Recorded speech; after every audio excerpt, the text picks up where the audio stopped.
Saat aku memeras keringat di luar kota, suamiku membuang ibu yang sakit ke gudang lembab demi memanjakan pelakor di kamarku. Namun ia lupa bahwa rumah ini adalah milikku, dan kepulanganku adalah badai yang akan menyeret mereka ke jalanan tanpa alas kaki. Hingga mereka membusuk dalam kemiskinan abadi yang takkan pernah memberi mereka jalan untuk pulang. Sebelum mulai ceritanya, komen dulu kalian dari kota atau negara mana. Aku pengen tahu. Jangan lupa like, subscribe, dan aktifkan lonceng, supaya channel ini makin berkembang. Lampu meja di kamar bernuansa krem itu masih menyala, meskipun semburat fajar mulai mengintip dari balik tirai. Rima merapikan kerah piyama ibunya dengan tangan yang sedikit bergetar. Aroma minyak kayu putih dan uap obat dari nebulizer memenuhi ruangan, menciptakan atmosfer yang menyesakkan dada Rima. Setiap kali ibunya, Bu Eva, terbatu kecil, jantung Rima seolah diremas. Ada beban berat yang menghimpit batinnya. Sebuah dilema antara pengabdian dan tuntutan keadaan yang tak bisa ditawar. Ibu sudah minum obatnya? Jangan telat ya, Bu. Rima sudah siapkan di kota kecil ini. Sudah ada label jamnya. Bisik Rima. Suaranya serak, menahan tangis yang sejak semalam ia kunci rapat-rapat. Bu Eva tersenyum lemah. Tangannya yang kurus mengelus punggung tangan putri tunggalnya. Sudah, sayang. Kamu jangan terlalu kepikiran. Dinas keluar kota itu amanah kantormu. Ibu tidak apa-apa di rumah sama Randy. Mendengar nama suaminya disebut, Rima menarik napas panjang. Ia menoleh ke arah pintu kamar yang masih tertutup. Di balik pintu itu, suaminya mungkin sedang bersiap-siap atau mungkin masih terlelap. Ada rasa syukur sekaligus secuil kegelisahan yang tak mampu ia definisikan ketika memikirkan harus meninggalkan rumah selama 2 minggu. Baginya, rumah ini adalah benteng perlindungan untuk ibunya, dan ia baru saja akan menyerahkan kunci benteng itu sepenuhnya kepada orang lain. Pintu terbuka pelan. Randy melangkah masuk dengan senyum hangat yang biasanya selalu berhasil menenangkan badai di hati Rima. Ia mengenakan kaos rumah biasa, tampak santai namun sigap. Ia langsung menghampiri tempat tidur dan mengecup kening ibu mertuanya sebelum merangkul bahu Rima. Masih cemas juga? Tanya Randy lembut. Tangannya mengusap lengan Rima, memberikan kehangatan yang seolah-olah tulus. Mas sudah bilang berkali-kali. Mas akan ambil cuti beberapa hari supaya bisa fokus jaga ibu. Lagi pula ada Mbak Inah yang bantu masak dan bersih-bersih. Kamu berangkat dengan tenang. Cari uang yang banyak untuk biaya operasi ibu bulan depan. Biar urusan rumah Mas yang pegang. Rima menatap mata suaminya, mencari celah keraguan di sana. Namun yang ia temukan hanyalah ketenangan. Randy telah menjadi suaminya selama 5 tahun, dan meski finansial mereka lebih banyak ditopang oleh karir Rima sebagai manajer proyek, Randy selalu menunjukkan sikap sebagai suami yang suportif. Setidaknya, itulah yang Rima yakini selama ini. Janji ya, Mas, jangan biarkan ibu telat makan. Kalau ibu mengeluh sesak, langsung hubungi dokter langganan kita. Rima menegaskan, suaranya sedikit meninggi karena desakan emosi. Iya, sayang. Mas janji. Mas bukan orang asing di sini. Eva ini juga ibu bagi Mas. Jawab Randy meyakinkan. Rima kemudian beranjak ke dapur untuk memberikan instruksi terakhir kepada Mbak Inah. Mbak Inah adalah asisten rumah tangga yang sudah ikut keluarga Rima sejak Rima masih remaja. Ia adalah sosok saksi bisu pertumbuhan Rima dan kini menjadi sandaran emosional bagi Bu Eva. Mbak Inah, saya titip ibu ya. Tolong pantau terus. Kalau Mas Randy sibuk, Mbak yang harus lebih cerewet soal obat. Ujar Rima sambil menyelipkan amplop berisi uang pegangan ekstra ke saku celemek Mbak Inah. Mbak Inah menatap Rima dengan tatapan yang sulit diartikan. Ada sedikit kecemasan di matanya yang mulai merentah. Tentu, Non Rima. Tapi, apa Non tidak bisa minta tugas ini dibatalkan saja? Perasaan saya kok tidak enak. Rima tertegun. Ini proyek besar, Mbak. Kalau saya tidak berangkat, posisi saya terancam, dan biaya pengobatan ibu bisa terhambat. Doakan saja semua lancar. Waktu keberangkatan tiba. Sebuah taksi sudah menunggu di depan pagar. Rima kembali ke kamar ibunya, memeluk wanita tua itu dengan sangat erat, seolah tak ingin melepaskan. Air matanya jatuh satu tetes tepat di bahu ibunya. Ia merasa seperti anak yang durhaka karena meninggalkan ibunya yang sakit. Namun ia juga tahu bahwa ia melakukannya demi kesembuhan sang ibu. Randy membawakan koper Rima ke bagasi taksi. Ia memeluk Rima di pinggir jalan, memberikan ciuman di kening yang terasa begitu protektif di bawah sinar matahari pagi yang mulai terik. Hati-hati di jalan. Kabari kalau sudah sampai di Balikpapan. kata Randy. Rima masuk ke dalam taksi. Saat mobil mulai bergerak, ia menoleh ke belakang melalui kaca spion. Ia melihat Randy melambai dengan senyum lebar. Namun, sesaat setelah mobil Rima berbelok di ujung kompleks, senyum di wajah Randy luntur seketika. Ia mengeluarkan ponsel dari sakunya. Jemarinya bergerak cepat mengetik pesan singkat. Randy kembali masuk ke dalam rumah. Ia tidak menuju ke kamar Bu Eva, melainkan langsung ke ruang tamu dan duduk menyilangkan kaki di sofa kulit mahal yang dibeli dari bonus tahunan Rima. Tak lama kemudian, sebuah motor tua berhenti di depan rumah. Sandy, adik kandung Randy, masuk tanpa mengetuk pintu. Sandy adalah pria pengangguran yang selalu menjadi benalu bagi Randy, namun Randy selalu membelanya di depan Rima dengan alasan persaudaraan. Gila, Mas, bersih juga jalurnya, seru Sandy sambil melempar kunci motor ke atas meja. Ia langsung mengambil sebotol minuman dingin dari kulkas tanpa permisi. Rima baru saja berangkat. Dia tidak akan curiga kalau sudah urusan kerjaan, sahut Randy dingin, sangat berbeda dengan suaranya saat berbicara dengan Rima tadi. Sandy duduk di hadapan kakaknya dengan seringai lebar. Tadi aku sudah telepon Ratih. Dia sudah siap-siap. Katanya anak-anaknya juga sudah tidak sabar pindah ke rumah sebesar ini. Tapi Mas, apa yakin soal ibu mertuamu itu? Dia kan masih ada di kamar atas. Randy menyalakan rokok, mengembuskan asapnya ke udara dengan tenang. Kamar atas itu terlalu mewah untuk orang yang tinggal menunggu waktu saja. Ratih mau kamar itu karena pencahayaannya bagus. Kita akan atur nanti. Jadi, kapan mereka sampai? Tanya Sandy lagi. 1 jam lagi. Kamu bantu Ratih angkut barang-barangnya lewat pintu samping supaya tidak terlalu mencolok oleh tetangga. Dan satu lagi, Sandy. Randy menatap adiknya dengan tajam. Pastikan si Inah tutup mulut. Kalau dia berisik, kamu tahu apa yang harus dilakukan. Sandy terkekeh, membayangkan kenyamanan yang akan ia dapatkan di rumah kakaknya ini.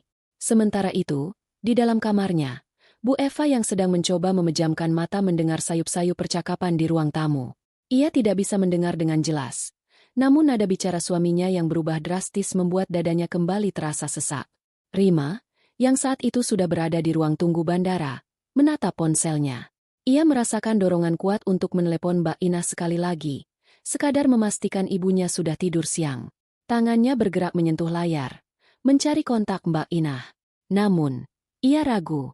Ia tidak ingin dianggap sebagai istri yang tidak mempercayai suaminya sendiri. Dengan perasaan yang masih berkecamuk, Rima akhirnya mematikan notifikasi ponselnya dan memutuskan untuk mengirimkan sisa uang di rekening pribadinya ke rekening Randy. Sebuah tindakan impulsif agar suaminya memiliki dana cadangan jika terjadi keadaan darurat pada ibunya selama ia pergi. Ia tidak tahu bahwa saldo yang ia kirimkan itulah yang akan digunakan Randy untuk memesan catering mewah bagi kepindahan Ratih siang itu. Rima menyandarkan kepalanya di kursi tunggu, mencoba meyakinkan dirinya sendiri bahwa semuanya akan baik-baik saja, tanpa menyadari bahwa ia baru saja menyerahkan belati ke tangan orang yang akan menikamnya dari belakang. Saldo rekening yang berkurang drastis setelah pengiriman uang kepada Randy tidak membuat hati Rima tenang.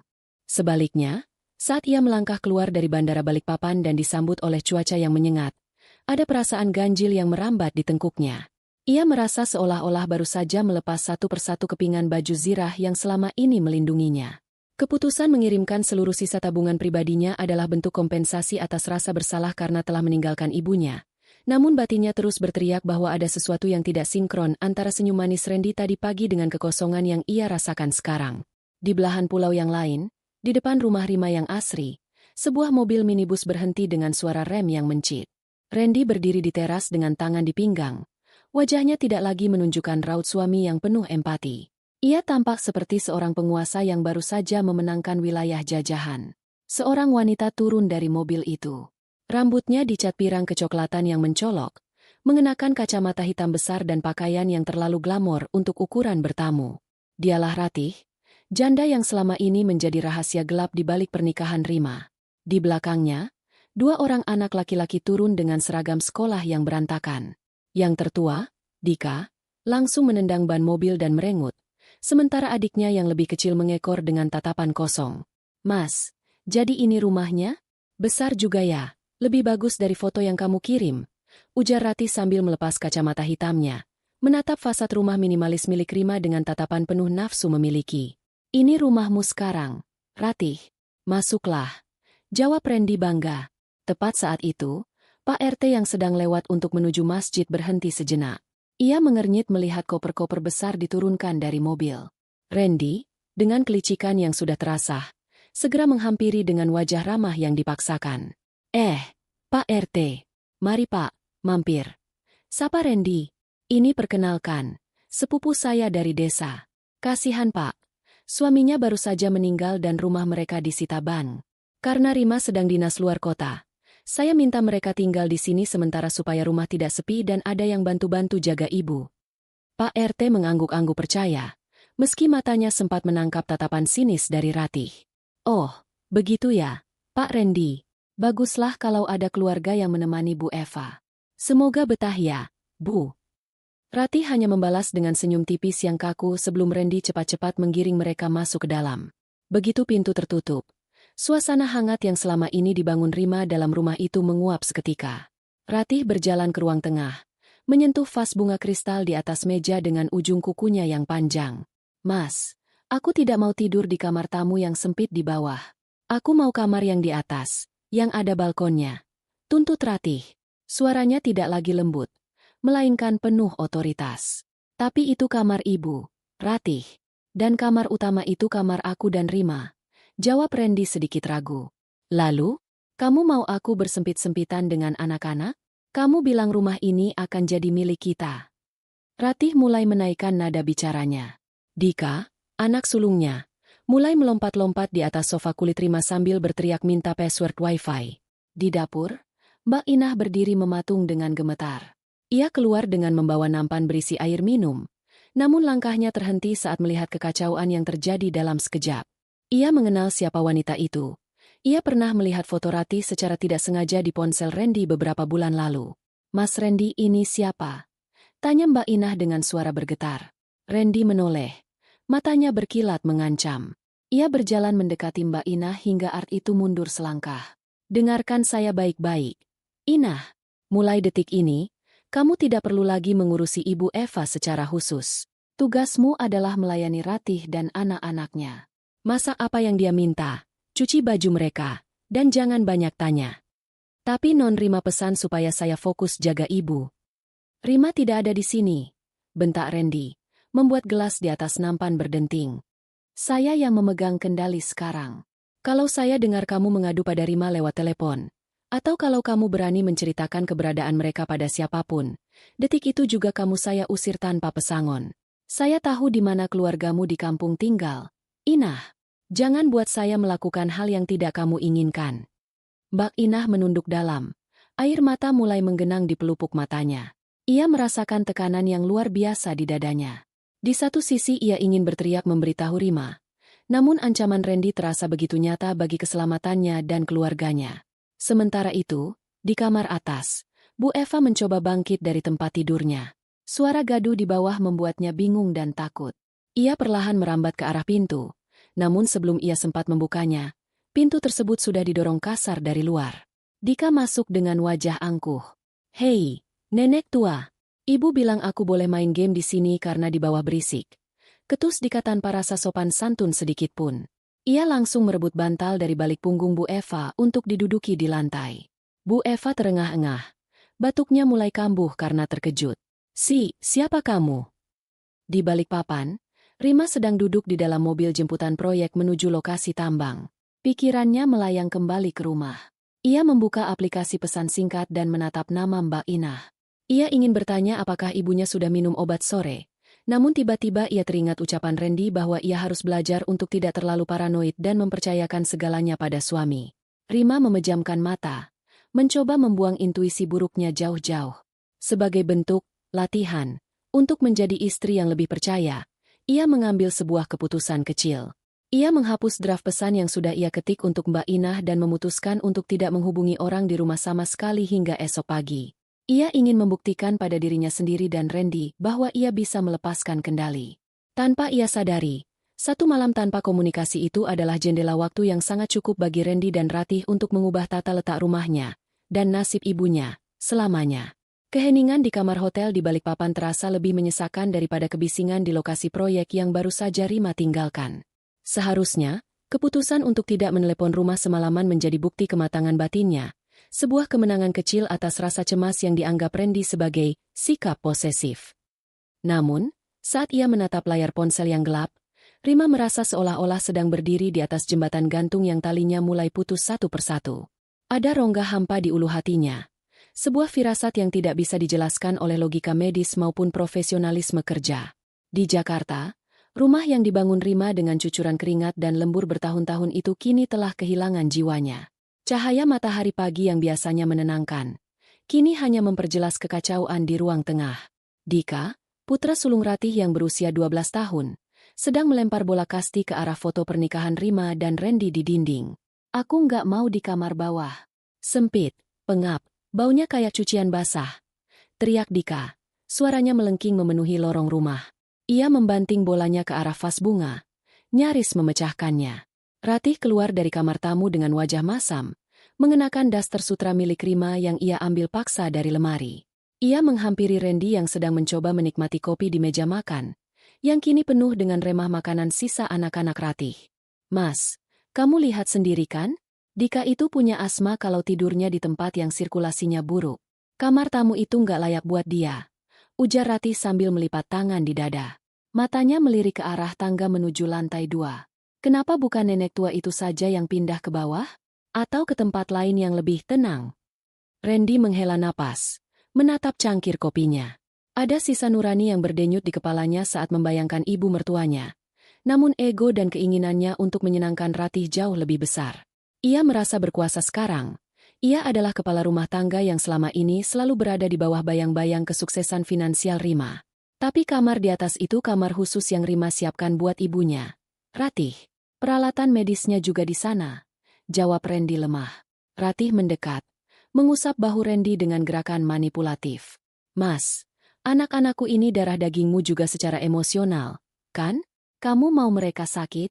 Ibu Eva itu kan sudah tua. Dia nggak butuh ruang sebesar itu. Yang dia butuhkan cuma tempat tidur. Lagi pula, batuknya itu makin parah. Mas, kalau dia tetap di atas, nanti anak-anak tertular. Apa kamu mau kita semua sakit? Sandi, yang sejak tadi menonton dari sudut ruangan sambil memainkan ponsel, menyambar percakapan itu. Benar kata Mbak Ratih. Mas, lagian gudang di belakang itu kan luas. Kalau dibersihkan dikit, ditaruh kasur, sudah cukup buat orang tua. Toh, dia cuma tidur saja, kan? Randy menoleh ke arah gudang di area belakang, dekat tempat cuci dan jemuran. Gudang itu adalah ruangan semi-permanen yang lembab, berlantai semen dingin, dan penuh dengan tumpukan kardus serta barang-barang bekas. Di sana tidak ada jendela yang layak, hanya ada ventilasi kecil yang tertutup debu tebal. Gudang itu terlalu kasar, Ratih, gumam Randy. Kasar. Ratih tertawa kecil. Nada suaranya berubah tajam. Lalu kamu lebih milih anakku menderita daripada menaruh orang tua yang sudah tidak tahu apa-apa itu di sana? Kamu suamiku bukan, sih? Mana janji kamu yang bilang aku akan jadi ratu di sini? Tekanan itu berakhir dengan keputusan yang dingin. Randy berdiri, melangkah naik ke lantai 2 dengan wajah yang dikeraskan. Di dalam kamarnya, Bu Eva sedang duduk di tepi ranjang, mencoba mengatur napasnya yang pendek-pendek. Suara batuknya terdengar berat, memukul dinding dada yang makin kurus. Ibu, panggil Randy tanpa nada hangat sedikit pun. Bu Eva mendongak, matanya yang mulai kabur menatap menantunya. Randy, Rima sudah telepon. Belum, Bu. Rima sibuk. Begini, Bu, demi kesehatan ibu dan kenyamanan sepupu saya yang baru datang, saya rasa ibu perlu suasana baru. Kamar ini akan dicat ulang karena ada jamur. Jadi ibu sementara pindah ke bawah ya? Bu Eva tidak bodoh. Ia melihat koper-koper Ratih di depan pintu kamarnya. Ia melihat Dika yang sudah berdiri di belakang Randy dengan wajah penuh kemenangan. Di bawah? Di kamar tamu maksudmu, Randy? Bukan, Bu. Kamar tamu sudah dipakai anak Ratih yang kecil. Di ruang belakang. Lebih tenang di sana, jauh dari suara berisik anak-anak. Bohong Randy. Mbak Inah yang baru saja datang membawa nampan bubur langsung menjatuhkan sendoknya. Mas Randy, jangan keterlaluan. Gudang itu dingin. Mas, Bu Eva bisa mati kalau tidur di sana dengan kondisi paru-paru seperti itu. Randy berbalik dan memberikan tatapan yang begitu tajam hingga Mbak Inah terdiam 1000 bahasa. Inah, bawa barang-barang ibu ke belakang sekarang. Atau kamu mau saya buat kamu tidak bisa bekerja dimanapun di kota ini? Dengan air mata yang mengucur deras, Mbak Inah terpaksa memapah Bu Eva keluar dari kamar mewahnya. Wanita tua itu tidak melawan. Ia hanya menunduk, menggenggam tasbih kayu di tangannya, membiarkan dirinya dituntun melewati lorong menuju area belakang yang gelap dan dingin. Saat kakinya menyentuh lantai semen gudang yang lembab, Bu Eva tersedak batuk yang sangat hebat hingga tubuhnya terguncang. Ratih, yang menonton dari jauh, hanya menutup hidungnya dengan tangan seolah-olah Bu Eva adalah sumber wabah. Malam itu di Balikpapan, Rima tidak bisa tidur. Kamar hotelnya mendadak terasa terlalu dingin. Ia terus teringat pada wajah ibunya saat ia pamit. Ada dorongan batin yang begitu kuat untuk melakukan sesuatu. Namun ia takut jika ia terlalu ikut campur, ia akan merusak kepercayaan yang baru saja ia coba bangun untuk Randy. Namun, rasa gelisah itu memuncak saat ia melihat aplikasi perbankan di ponselnya. Ada transaksi baru dari kartu debit yang ia tinggalkan untuk Randy. Pembelian set spray mewah dan beberapa mainan mahal. Padahal, Randy bilang uang itu hanya untuk kebutuhan medis ibunya. Rima menarik napas panjang. Ia tahu ia berisiko memicu pertengkaran hebat jika Randy tahu ia memata-matai pengeluarannya secara detail. Namun, rasa cintanya pada sang ibu mulai mengalahkan rasa takutnya pada konflik rumah tangga. Dengan tangan yang sedikit bergetar, Rima membuka aplikasi pemesanan jasa kebersihan rumah online. Ia memesan layanan full cleaning untuk rumahnya besok pagi pukul 8, tanpa memberitahu Randy. Ia hanya ingin tahu, lewat laporan foto dari petugas jasa kebersihan nanti, apakah rumahnya dan ibunya masih dalam keadaan yang sama seperti saat ia tinggalkan. Pagi di Balikpapan dimulai dengan gerimis tipis yang membasahi kaca jendela hotel, menciptakan pola-pola air yang seolah mencerminkan kekacauan pikiran Rima. Setelah memesan jasa kebersihan rumah secara diam-diam semalam, Rima hampir tidak bisa memejamkan mata. Ada rasa bersalah yang menggerogoti nuraninya. Ia merasa seperti seorang mata-mata di rumahnya sendiri, sebuah pengkhianatan kecil terhadap kepercayaan yang baru saja Randy minta. Namun, setiap kali ia teringat suara batuk ibunya yang terakhir kali ia dengar, rasa bersalah itu tenggelam oleh gelombang kecemasan yang jauh lebih besar. Di Jakarta, suasana rumah Rima sudah berubah total. Matahari yang mulai meninggi menyinari ruang tengah yang kini dipenuhi oleh barang-barang yang bukan miliknya. Di dalam kamar utama yang seharusnya menjadi ruang pribadi Rima dan Randy, Ratih sedang berdiri di depan cermin besar. Ia mengenakan gaun sutra berwarna biru safir milik Rima, gaun yang dibeli Rima untuk merayakan ulang tahun pernikahan mereka tahun lalu. Tidak hanya itu, di leher Ratih melingkar sebuah kalung emas dengan liontin mungil, perhiasan peninggalan almarhum ayah Rima yang sangat dikeramatkan. "Mas, lihat, gaun ini sepertinya memang dijahit untukku, kan?" Ratih berputar di depan Randy, memamerkan lekuk tubuhnya dengan penuh percaya diri. Randy, yang sedang duduk di tepi ranjang sambil menyesap kopi, menatap Ratih dengan pandangan memuja. Rasa bersalah yang sempat hinggap di hatinya saat memindahkan ibu mertuanya ke gudang seolah menguap setiap kali ia melihat Ratih. "Kamu jauh lebih cantik memakainya daripada Rima. Dia terlalu kurus dan kaku untuk baju secantik itu," sahut Randy tanpa beban. Tiba-tiba, ponsel Randy bergetar hebat di atas nakas. Nama, Rima, berkedip di layar.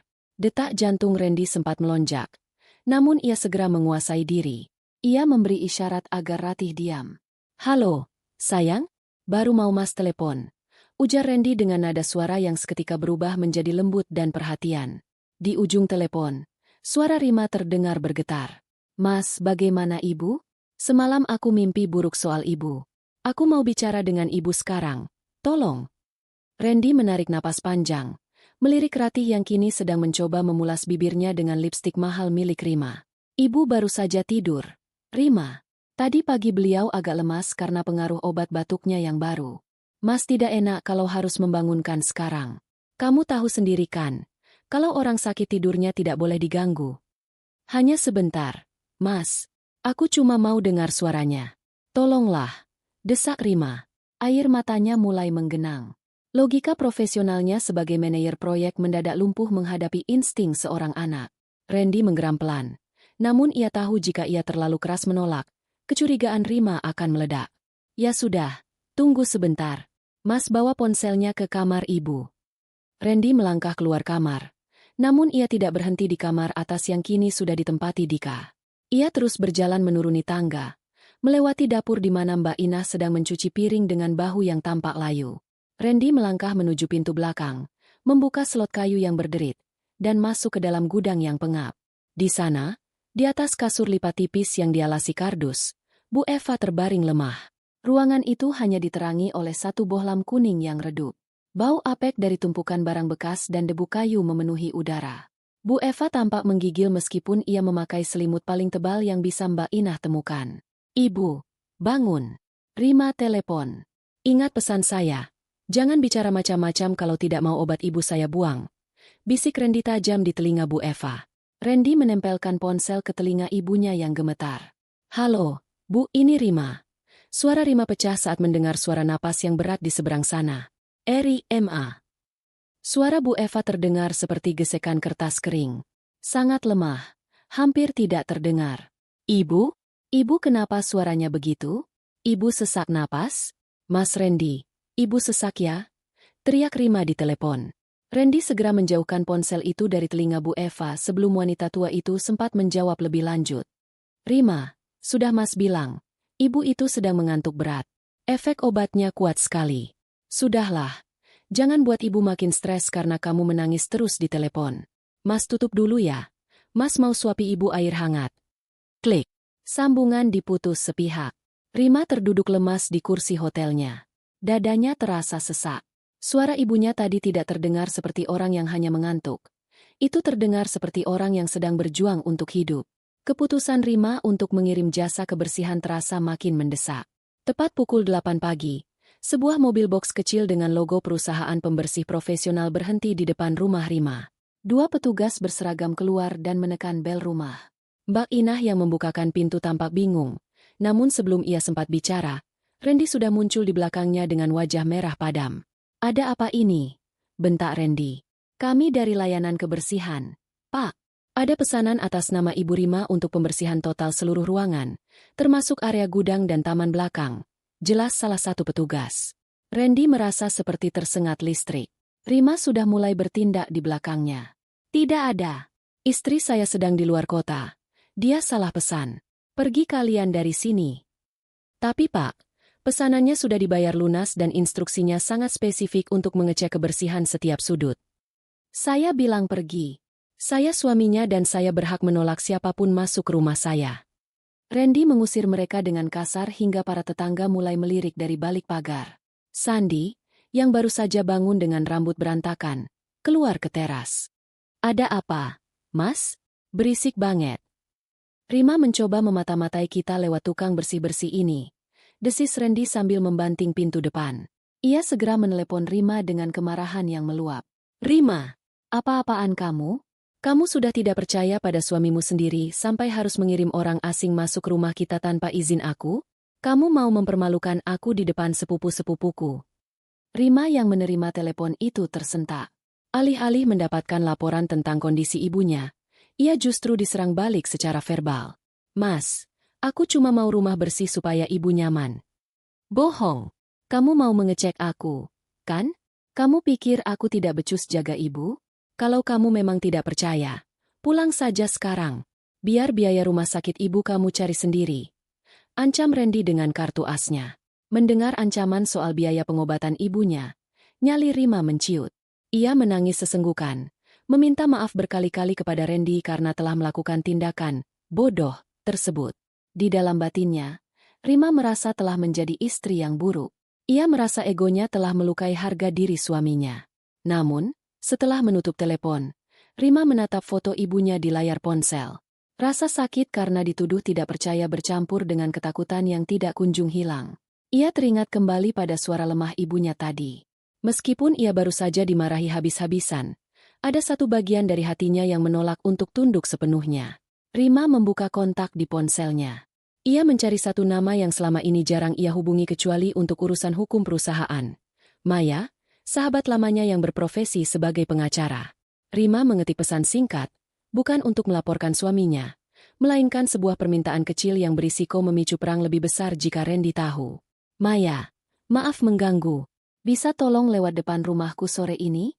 Hanya lewat saja, dan beritahu aku jika kamu melihat sesuatu yang aneh. Tolong, jangan beritahu Randy kalau aku memintamu."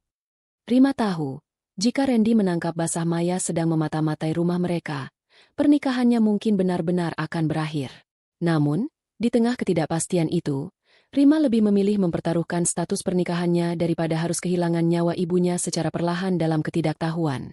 Pesan singkat yang dikirimkan Rima kepada Maya semalam bagaikan sebuah sauh yang dilemparkan ke tengah samudera yang gelap. Sepanjang pagi di balik papan, Rima tidak bisa fokus pada tabel progres proyek yang terpampang di layar monitor kantor lapangan. Pikirannya tersangkut pada suara parau ibunya dan bentakan Randy yang terasa begitu asing. Ada luka batin yang mulai menganga. Rasa bersalah karena telah memata-matai suaminya kini bergulat dengan kecurigaan yang makin menebal. Ia merasa seperti pengkhianat. Namun instingnya sebagai seorang anak terus berteriak bahwa ada sesuatu yang sedang dihancurkan di rumahnya sendiri. Di Jakarta, sinar matahari menembus ventilasi dapur, memperjelas debu yang mulai menumpuk karena Mbak Inah tidak lagi diperbolehkan fokus membersihkan rumah. Sandi, dengan mata merah karena terjaga semalaman memantau angka-angka judi online di ponselnya, melangkah mengendap-endap menuju ruang kerja Rima. Ia tahu Rima memiliki sebuah tablet grafis mahal dan kamera DSLR yang jarang dibawa saat dinas. Mas Randy sedang asyik di kamar. Ini kesempatanku, gumam Sandi. Dengan tangan cekatan, ia memasukkan barang-barang elektronik itu ke dalam tas ranselnya. Saat Sandi hendak keluar lewat pintu samping, langkahnya terhenti oleh kehadiran Randy yang tiba-tiba muncul dari arah dapur. Randy menatap tas ransel Sandi yang tampak menggembung, lalu menatap wajah adiknya yang pucat karena tertangkap basah. Mau dibawa kemana barang-barang Rima, San? Tanya Randy dingin, namun tidak ada nada kemarahan yang meledak. Sandi menelan ludah, mencoba mencari alasan. Hanya pinjam, Mas, buat-buat tugas. Tapi sejujurnya, aku lagi butuh uang cepat. Bandar judi sudah menagih. Kalau aku tidak bayar, mereka bisa datang ke sini dan mengacaukan semuanya. Kamu tidak mau kan kalau Ratih dan anak-anaknya ketakutan karena ada penagih hutang datang? Randy terdiam. Ia menimbang-nimbang. Ia tahu Sandi adalah bom waktu. Namun Sandi juga adalah saksi yang melegitimasi keberadaan Ratih di rumah itu sebagai saudara jauh. Jika Sandi pergi atau sakit hati, rahasia perselingkuhan Randy bisa terbongkar kapan saja. Ambil saja, ujar Randy akhirnya, sambil membuang muka. Tapi pastikan Rima tidak tahu. Dan ingat, kalau Pak RT bertanya lagi soal Ratih, pastikan ceritamu tetap sama. Dia sepupu kita dari desa. Mengerti? Sandi menyeringai lebar, menepuk bahu kakaknya. Aman, Mas. Kita kan satu tim. Sementara itu, di area belakang yang jauh dari kenyamanan pendingin ruangan, Bu Eva sedang bersandar pada tumpukan kardus bekas mesin cuci. Gudang itu terasa semakin sempit karena Ratih terus menambah tumpukan barang yang menurutnya merusak pemandangan di dalam rumah. Napas Bu Eva terdengar pendek-pendek, beradu dengan suara bising kipas angin tua yang berputar lambat di sudut ruangan. Dengan tangan gemetar, Bu Eva membuka sebuah bingkai foto kecil yang sempat diselamatkan Mbak Inah dari tumpukan barang buangan. Itu adalah foto Rima saat hari wisudanya, sedang memeluk Bu Eva dengan senyum paling bahagia yang pernah ada. Air mata jatuh dari mata senja Bu Eva, membasahi kaca bingkai itu. Ia ingin berteriak, ingin memanggil nama putrinya. Namun setiap kali ia mencoba bersuara, tenggorokannya terasa seperti disayat sembilu karena udara lembab yang ia hirup. Tiba-tiba, suara tawa pecah dari arah ruang tengah. Suara tawa Ratih yang melengking bersahutan dengan tawa Randy yang terdengar sangat lepas. Mereka sedang menonton televisi sambil menikmati camilan mahal yang dibeli dengan uang kiriman Rima. Suara kebahagiaan itu terdengar begitu kontras dengan kesunyian yang mencekam di gudang belakang. Bu Eva memejamkan mata, memeluk foto Rima erat rendah di dadanya, seolah-olah hanya dengan cara itu ia bisa merasa sedikit lebih hangat. Kembali ke balik papan. Sore itu Rima mendapatkan notifikasi aneh di ponselnya. Sebuah surel otomatis dari akun awannya memberitahukan bahwa perangkat tablet miliknya baru saja dilakukan factory reset dan diputus hubungannya dari akun utama. Jantung Rima berdegup kencang. Ia mencoba melacak keberadaan perangkat itu melalui fitur, "Temukan perangkat saya." Titik hijau kecil muncul di peta, namun lokasinya bukan di rumah mereka, melainkan di sebuah pusat perbelanjaan elektronik barang bekas di Jakarta Pusat. Dunia seolah runtuh di bawah kaki Rima. Tangannya bergetar hebat saat ia mencoba menghubungi nomor Randy, namun ia teringat bentakan suaminya tadi pagi. Jika ia bertanya soal tablet itu, Randy pasti akan menuduhnya lagi sebagai istri yang tidak percaya dan posesif. Ia merasa terjepit di antara keinginan untuk menjaga keharmonisan rumah tangganya dan kenyataan pahit yang mulai terpampang di depan mata. Rima terduduk di tepi ranjang hotel, menatap langit Balikpapan yang mulai menggelap. Ia merasa sangat kesepian di tengah keramaian proyek ini. Luka batinnya semakin dalam. Ia merasa seperti sedang membiayai kehancurannya sendiri. Namun, alih-alih menangis, kali ini ada sesuatu yang mengeras di dalam hatinya. Rima membuka aplikasi perbankannya lagi. Kali ini bukan untuk mengecek saldo, melainkan untuk mengganti batas penarikan harian pada kartu debit yang dipegang Randy menjadi angka yang paling minimal. Ia juga melakukan sesuatu yang lebih berani. Ia mengirimkan pesan kepada Maya, pengacaranya, dengan instruksi yang lebih spesifik. Maya, tolong abaikan permintaanku yang tadi pagi. Aku ingin kamu melakukan lebih dari sekadar lewat. Datanglah ke rumahku besok sore dengan alasan mengantarkan dokumen kantor yang tertinggal. Paksa dirimu untuk masuk, dan tolong, ambil foto apapun yang terlihat tidak pada tempatnya. Rima tahu, dengan mengirimkan pesan ini, ia telah menarik pelatuk yang tidak bisa ia batalkan. Jika Randy tahu, ini akan menjadi akhir dari kedamaian semu mereka. Namun, demi ibunya dan demi martabatnya yang mulai diinjak-injak, Rima siap menghadapi badai yang akan menyambutnya saat ia pulang nanti. Ia mematikan ponselnya, mencoba mengabaikan gemuruh di dadanya, dan mulai mengemasi beberapa pakaian kerjanya dengan gerakan yang sangat tenang namun penuh tekad. Keputusan untuk membatasi akses keuangan Randy semalam memberikan Rima perasaan aneh yang bergejolak di dadanya. Perpaduan antara kepuasan yang dingin dan ketakutan yang melumpuhkan. Di meja makan hotel yang mewah di Balikpapan, ia menatap piring sarapannya tanpa selera. Setiap suapan terasa seperti pengkhianatan terhadap Citra, istri yang patuh, yang selama ini ia pelihara demi keharmonisan rumah tangganya. Namun, bayangan tablet grafisnya yang berpindah tangan ke toko barang bekas adalah bukti nyata bahwa rumahnya kini bukan lagi tempat yang aman. Rima merasa seperti sedang membangun benteng pertahanan di atas pasir hisap. Setiap langkah yang ia ambil untuk melindungi ibunya justru membuat fondasi pernikahannya semakin amblas. Di Jakarta, suasana rumah semakin keruh seiring dengan panas matahari yang mulai menyengat. Di dapur, Mbak Inah bekerja dengan terburu-buru. Tangannya gemetar saat ia menyisihkan sepiring nasi hangat dengan sayur sop dan potongan ayam dari panci besar.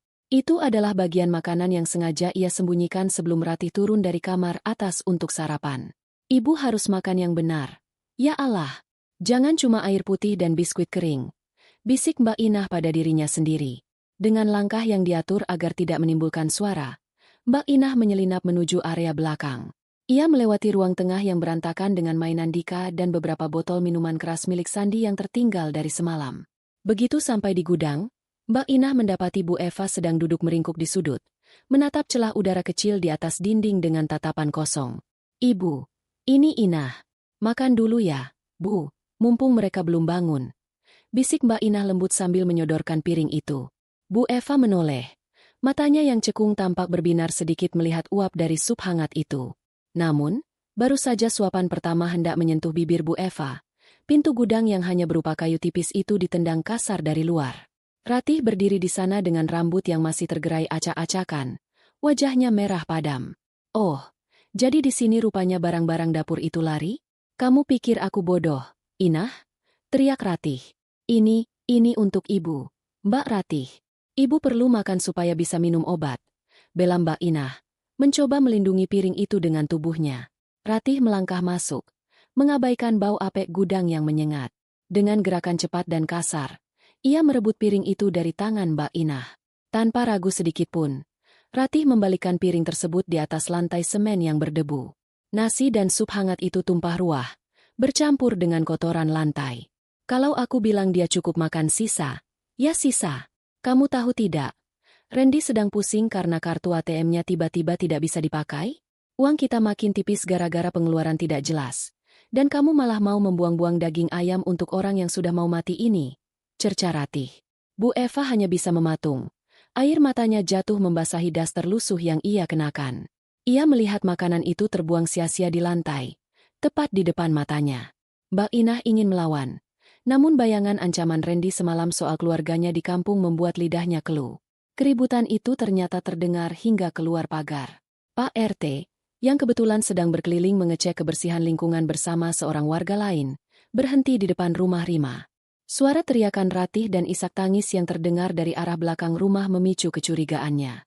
Assalamualaikum, Pak Randy. Seru Pak RT sambil mengetuk pagar dengan keras. Randy yang baru saja keluar dari kamar mandi dengan handuk di bahu, terperanjat. Ia segera berlari ke depan, mencoba memasang wajah tenang meski jantungnya berdegup kencang. Ia membuka pintu pagar sedikit saja, mencoba menghalangi pandangan Pak RT ke dalam rumah. Pak RT, ada apa ya pagi-pagi begini? Tanya Randy, suaranya sedikit bergetar.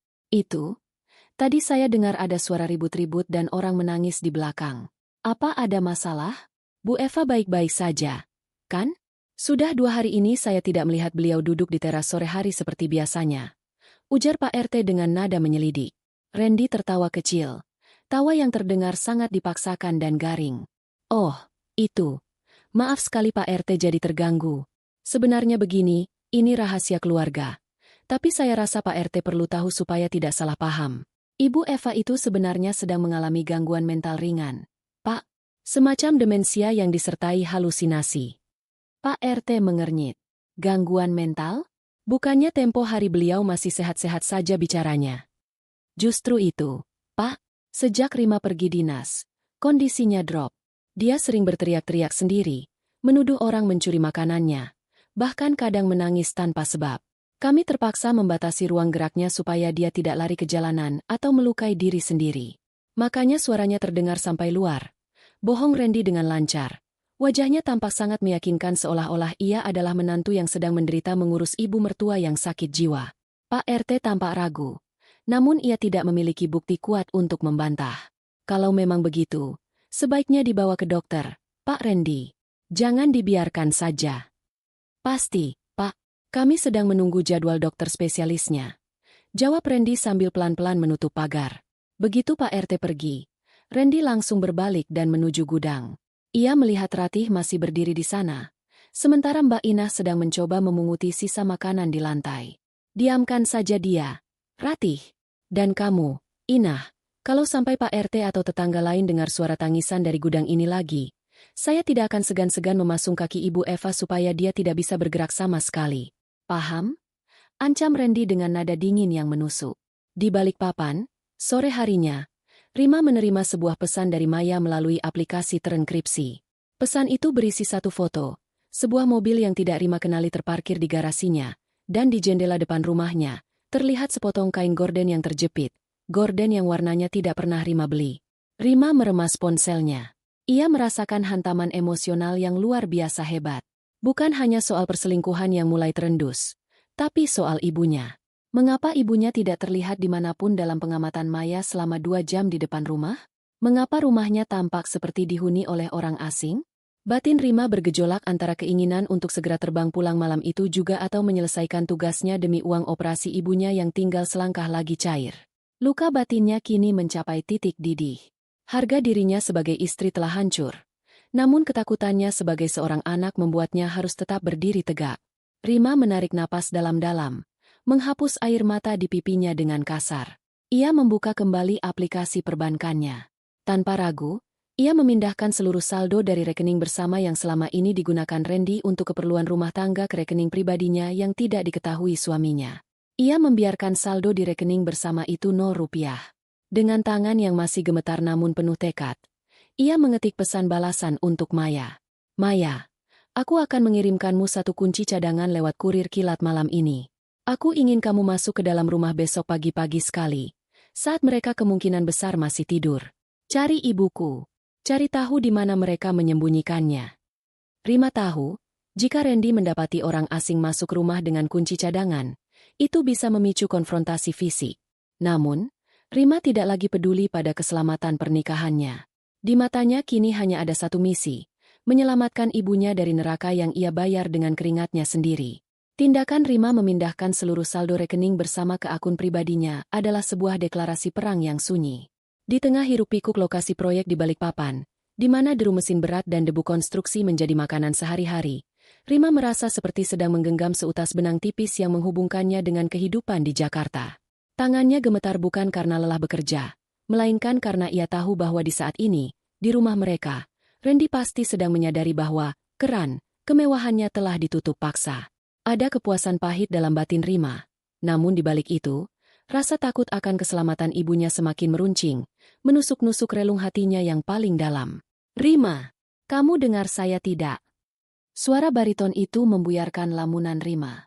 Ia tersentak dan menoleh ke arah Pak Baskoro, atasan langsungnya yang dikenal sangat perfeksionis dan tidak menoleransi kesalahan sekecil apapun. Pak Baskoro berdiri dengan helm proyek berwarna putih, memegang gulungan cetak biru bangunan dengan tatapan menyelidik. Sebagai atasan yang memegang kunci kenaikan jabatan Rima, posisi emosional Pak Baskoro adalah penekan profesional. Ia adalah sosok yang menentukan apakah Rima akan mendapatkan bonus besar untuk operasi ibunya atau justru kehilangan segalanya. Maaf, Pak. Saya hanya sedang menghitung ulang alokasi material untuk minggu depan. Dalih Rima sambil mencoba menormalkan napasnya. Lupakan soal material sejenak.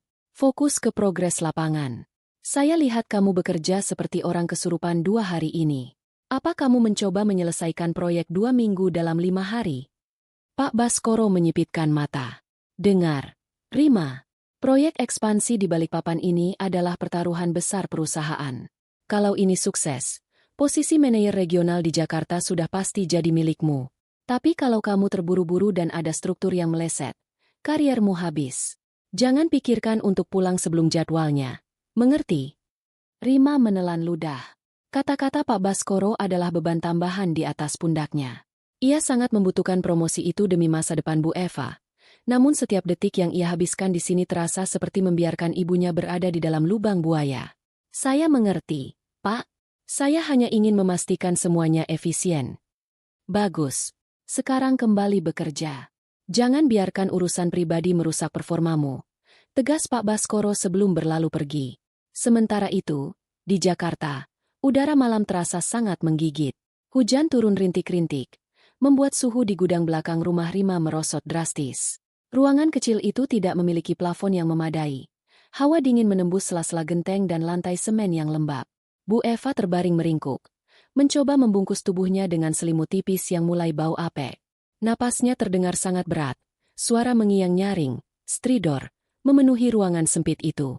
Paru-parunya yang lemah mulai bereaksi terhadap udara dingin dan debu gudang yang tidak pernah dibersihkan. Setiap kali ia mencoba menarik napas, dadanya terasa seperti diikat rantai besi yang sangat kencang. Uhuk, Eri Emma. Rintih Bu Eva. Suaranya hampir hilang, tertutup oleh suara tetesan air hujan yang bocor di sudut ruangan. Mbak Inah, yang sedang menyetrika baju di ruang belakang, mendengar suara sesak napas yang mengkhawatirkan itu. Ia segera berlari menuju gudang dengan wajah pucat. Ibu! Ya Allah! Ibu kenapa? Mbak Inah mencoba memijat punggung Bu Eva, namun tangan wanita tua itu sangat dingin. Hei! Ina obat! Mbak Inah panik. Ia tahu alat nebulizer dan obat hirup Bu Eva ada di kamar atas, yang sekarang telah dikuasai oleh Dika. Dengan keberanian yang tersisa, Mbak Inah lari ke ruang tengah. Di sana, Randy sedang mengamuk, membanting ponselnya ke sofa. Sialan! Rima benar-benar menutup akses kartuku. Bagaimana aku bisa bayar cicilan motor Sandi kalau begini? Teriak Randy. Ratih duduk di sampingnya, tampak tidak peduli dan asyik mengikir kuku. Mas Randy, tolong, Mas. Bu Eva sesak napas parah.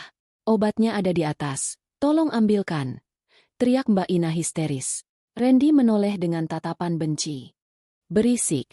Inah. Kamu tidak lihat aku lagi pusing? Paling dia cuma akting supaya kita kasihan dan memindahkan dia kembali ke atas. Biarkan saja. Nanti juga sembuh sendiri kalau sudah pagi. Tapi Mas, ini benar-benar parah. Napas ibu sudah bunyi. Mbak Inah mencoba memohon. Namun Ratih justru menyela dengan nada ketus. Inah, lebih baik kamu urus cucian yang belum kering itu. Kalau nenek itu berisik, tutup saja pintunya rapat-rapat. Dika sedang tidur. Jangan sampai dia terganggu suara batuk-batuk itu. Ujar Ratih tanpa empati sedikitpun. Mbak Inah kembali ke gudang dengan tangan hampa dan hati yang hancur. Ia hanya bisa memberikan air hangat seadanya dan menggosok dada Bu Eva dengan minyak kayu putih yang tinggal sedikit. Sepanjang malam, Bu Eva berjuang melawan maut dalam kedinginan. Sementara di ruang depan, Randy dan Ratih sibuk berdebat bagaimana cara membujuk Rima agar kembali mengirimkan uang. Di Balikpapan, jam menunjukkan pukul 2 pagi. Rima masih duduk di meja kerjanya di mes proyek. Ia baru saja menerima notifikasi dari aplikasi pemantau aktivitas listrik rumahnya. sebuah fitur pintar yang ia pasang tahun lalu. Ia melihat penggunaan listrik di area gudang belakang melonjak, menandakan lampu atau peralatan di sana menyala terus-menerus di jam yang tidak wajar. Perasaan Rima hancur. Ia tahu ibunya pasti sedang tidak baik-baik saja. Peringatan Pak Baskoro soal karir berputar-putar di kepalanya, bersaing dengan bayangan wajah pucat ibunya. Luka batin Rima mencapai titik di mana ia merasa tidak lagi memiliki pilihan yang benar. Dengan tangan gemetar, Rima mengambil tas kecilnya. Ia tidak memesan tiket pesawat karena ia tahu Randy mungkin memantau riwayat transaksinya jika ia menggunakan kartu kredit. Alih-alih melakukan itu, Rima keluar dari mes secara diam-diam menuju dermaga kecil di dekat lokasi proyek, tempat para nelayan dan penyedia jasa perahu motor biasanya mangkal. Ia menghampiri salah satu pemilik perahu motor yang bisa membawanya melintasi teluk menuju pelabuhan komersial yang lebih kecil, tempat di mana pengawasan tidak seketat bandara utama. Rima memberikan sejumlah uang tunai yang ia ambil dari saku pribadinya. Ini adalah langkah yang berisiko. Jika ia ketahuan meninggalkan lokasi proyek tanpa izin Pak Baskoro, ia akan dipecat dengan tidak hormat. Namun, bagi Rima, kehilangan pekerjaan tidak lagi semenakutkan kehilangan wanita yang telah melahirkannya. Ia melangkah naik ke perahu itu, membiarkan angin laut yang dingin menerpa wajahnya, dengan satu tujuan, pulang tanpa peringatan. Getaran mesin perahu motor yang membawa Rima membelah Teluk Balikpapan terasa sinkron dengan detak jantungnya yang tak beraturan. Di bawah langit subuh yang masih berselimut kabut, Rima merapatkan jaketnya, mencoba menghalau dingin yang merasuk hingga ke tulang. Namun, dingin yang paling tajam sebenarnya berasal dari dalam benaknya sendiri. Ia baru saja melakukan sabotase terhadap karir yang ia bangun selama 10 tahun. Meninggalkan proyek Pak Baskoro tanpa izin resmi adalah tindakan bunuh diri profesional. Tetapi bayangan ibunya yang terengah-engah dalam gelap lebih mengerikan daripada surat pemecatan manapun. Rima menatap layar ponselnya yang mulai mendapatkan sinyal saat perahu mendekati pelabuhan kecil di seberang. Sebuah panggilan masuk memecah kesunyian. Itu Maya. Rima, kamu di mana? Suara Maya terdengar mendesak. Hampir berbisik.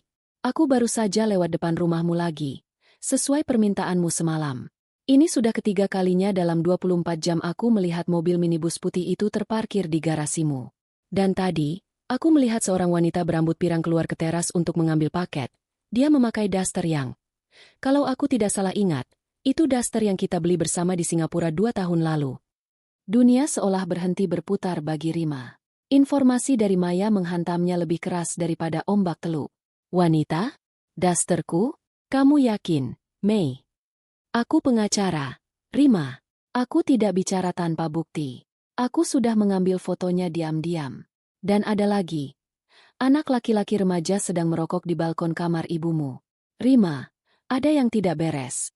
Randy tidak mungkin melakukan ini sendirian tanpa rencana. Kamu harus segera pulang. Napas Rima tercekat. Luka batin yang selama ini ia coba tutupi dengan alasan, mungkin aku terlalu lelah, kini menganga lebar. Ia merasa dikhianati di setiap lini kehidupan. Suaminya, rumahnya, bahkan barang-barang pribadinya kini telah dijarah. Rasa sakit itu bercampur dengan kemarahan yang membara. Namun ia tahu ia harus tetap tenang agar Randy tidak menyadari posisinya yang sedang menuju Jakarta. Setelah menutup telepon dari Maya, Rima memberanikan diri menelepon Randy. Ia butuh mendengar suara pria itu, bukan karena rindu, melainkan untuk mengukur sejauh mana kebohongan suaminya telah berakar. Halo, Mas. Suara Rima diatur sedatar mungkin, meski tangannya gemetar hebat. Rima? Tumben telepon jam segini. Kenapa? Masih mau memata-matai Mas soal pengeluaran ATM? Sahut Randy. Nada bicaranya kini terang-terangan menunjukkan permusuhan. Sebuah taktik defensif yang sangat terbaca. Mas, Maya bilang dia lewat depan rumah dan melihat ada mobil asing parkir di sana berhari-hari. Dia juga bilang melihat orang yang tidak dikenal di teras. Siapa mereka, Mas? Ada jeda beberapa detik di ujung telepon. Rima bisa mendengar desah napas Randy yang tertahan. Maya, jadi kamu sekarang menyuruh teman-temanmu untuk jadi intel di depan rumah kita sendiri? Luar biasa, Rima. Randy tertawa sinis. Sebuah tawa yang dirancang untuk membuat Rima merasa bersalah. Itu mobil sepupuku. Sudah kubilangkan mereka menumpang sementara? Soal daster. Mungkin kamu salah lihat atau Maya yang rabun. Rati itu orangnya bersih. Dia mungkin sedang membantu Mbak Inah membereskan cucianmu yang menumpuk. Tapi kenapa mereka sampai masuk ke kamar ibu, Mas? Maya melihat anak laki-laki di balkon atas. Suara Rima meninggi. Cukup, Rima. Cukup. Bentak Randy. Kamu ini benar-benar sudah tidak punya rasa percaya sama sekali ya? Aku di sini banting tulang jaga ibumu yang makin hari makin sulit diatur karena penyakit mentalnya. Dan kamu di sana malah sibuk berhalusinasi soal perselingkuhan atau invasi rumah? Kamu sadar tidak? Kalau kamu terus-terusan begini, aku bisa stres dan tidak fokus jaga ibu? Kalau sampai terjadi apa-apa sama ibu karena aku kelelahan menghadapi tuduhanmu, itu salahmu. Rima terdiam. Air mata kemarahan mengalir di pipinya. Teknik gaslighting Randy bekerja dengan sempurna. Suaminya itu menggunakan kondisi kesehatan ibunya sebagai tameng untuk membungkam mulut Rima. Ia merasa seperti ditarik ke dalam labirin emosional di mana setiap jalannya buntu. Aku cuma ingin memastikan ibu aman, Mas. Bisik Rima lemah, mencoba menurunkan tensi agar Randy tidak menutup telepon. Aman? Dia aman bersamaku. Tapi kalau kamu terus paranoid seperti ini, mungkin sebaiknya kamu segera pulang saja dan urus semuanya sendiri. Cari sendiri biaya operasinya. Cari sendiri waktu untuk memandikannya. Jangan salahkan aku kalau kariermu hancur karena kamu tidak bisa membedakan mana urusan kerja dan mana hayalan gilamu. Setelah Randy mematikan telepon dengan kasar, Rima terduduk di lantai dermaga yang kotor setelah turun dari perahu. Ia merasa sangat kecil dan tak berdaya. Tuduhan Randy bahwa ia paranoid dan gila mulai merasuki pikirannya. Apakah ia memang sesalah itu? Apakah ia terlalu berlebihan? Namun, foto dari Maya yang baru saja masuk ke pesan WhatsApp-nya membuyarkan keraguan itu. Foto itu sangat jelas. Ratih sedang tertawa sambil memakai kalung milik almarhum ayahnya. Batin Rima mengeras. Ia menyadari bahwa ia tidak bisa lagi bermain cantik. Randy telah menggunakan cinta Rima sebagai senjata untuk menusuknya. Ia menarik napas dalam, mencoba menenangkan gemuruh di dadanya. Ia harus sampai di Jakarta sebelum Randy menyadari bahwa akses keuangan yang ia tutup bukan sekadar gangguan sistem, melainkan awal dari kehancuran suaminya. Rima berjalan menuju konter tiket pelabuhan. Ia tidak mencari tiket pesawat ke Jakarta melalui jalur utama yang mungkin bisa dilacak oleh sistem perusahaan jika Pak Baskoro mulai mencarinya. Sebaliknya, ia mencari jadwal kapal cepat menuju Surabaya, lalu berencana menyambung dengan kereta api eksekutif. Sebuah jalur yang memutar, melelahkan, namun memberinya waktu untuk menyusun rencana tanpa terdeteksi. Sambil menunggu keberangkatan, Rima membuka aplikasi belanja daring. Ia tidak membeli pakaian atau makanan. Dengan jari yang bergerak cepat, ia memesan sebuah kamera pengawas mini yang menggunakan kartu SIM mandiri, yang bisa dipasang tanpa perlu terhubung ke Wi-Fi rumah. Ia mengirimkan perangkat itu ke alamat kantor Maya dengan instruksi pengiriman instan. Rima menatap jadwal keberangkatan kapal di layar monitor pelabuhan. Ia tahu, setiap jam yang ia habiskan di perjalanan adalah jam di mana ibunya mungkin sedang menderita. Namun, ia juga tahu bahwa jika ia pulang dengan tangan kosong tanpa bukti yang tak terbantahkan, Randy akan kembali memutarbalikkan fakta di depan hukum dan keluarga besar. Rima mematikan fungsi GPS di ponsel utamanya, lalu memasukkan ponsel itu ke dalam tas yang paling dalam. Ia mengeluarkan sebuah ponsel lama yang ia simpan di saku jaketnya, ponsel cadangan yang nomornya tidak diketahui oleh Randy. Dengan gerakan tenang, ia mengetik pesan singkat kepada Mbak Inah. Mbak, ini Rima pakai nomor rahasia. Jangan simpan nomor ini, hapus setelah baca. Besok pagi, sisakan satu jendela kecil di gudang atau dapur yang tidak terkunci rapat. Jangan tanya kenapa. Tetaplah kuat demi ibu. Rima melangkah masuk ke dalam kapal cepat yang mulai membunyikan peluitnya.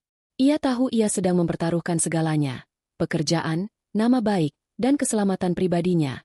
Namun di atas segalanya, ia sedang menjemput kembali harga diri yang telah dirampas darinya di bawah atap rumahnya sendiri. Gemeretak roda kereta api yang membawa Rima membelah malam menuju Jakarta terasa seperti detak jam pasir yang menghitung sisa waktu hidupnya.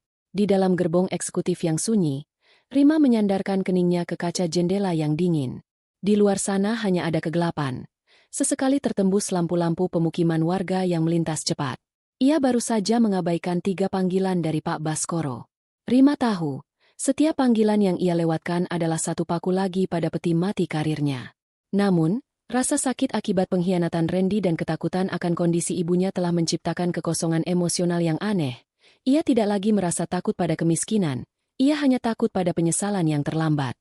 Rima meraba liontin di lehernya yang kini kosong. Perhiasan yang identik dengan miliknya namun kini melingkar di leher Ratih berdasarkan foto dari Maya. Ia merasa seperti sedang menonton rumah tangganya sendiri dijarah oleh kawanan serigala yang ia beri makan selama ini. Sementara itu, di ruang tengah rumah Rima di Jakarta, asap rokok mengepul tebal.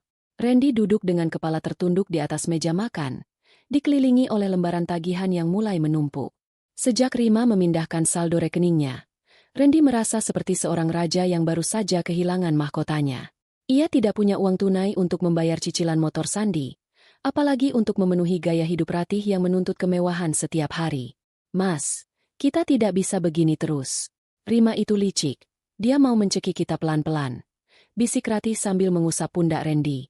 Ia mengenakan daster sutra Rima, namun aura yang dipancarkannya begitu kontras dengan kelembutan pemilik aslinya. Aku tahu, Ratih. Tapi apa yang bisa kulakukan? Semua aset, rumah ini, mobil, semuanya atas nama dia. Bentak Randy frustrasi. Ratih tersenyum tipis. Sebuah senyuman yang menyimpan racun di baliknya. Mas, kamu kan tahu di mana dia menyimpan dokumen-dokumen penting? Sertifikat rumah ini ada di brankas kecil di kamarnya. Kan? Aku punya kenalan yang bisa membantu urusan balik nama. Kita hanya butuh tanda tangan Rima. Dia kan sedang jauh di sana.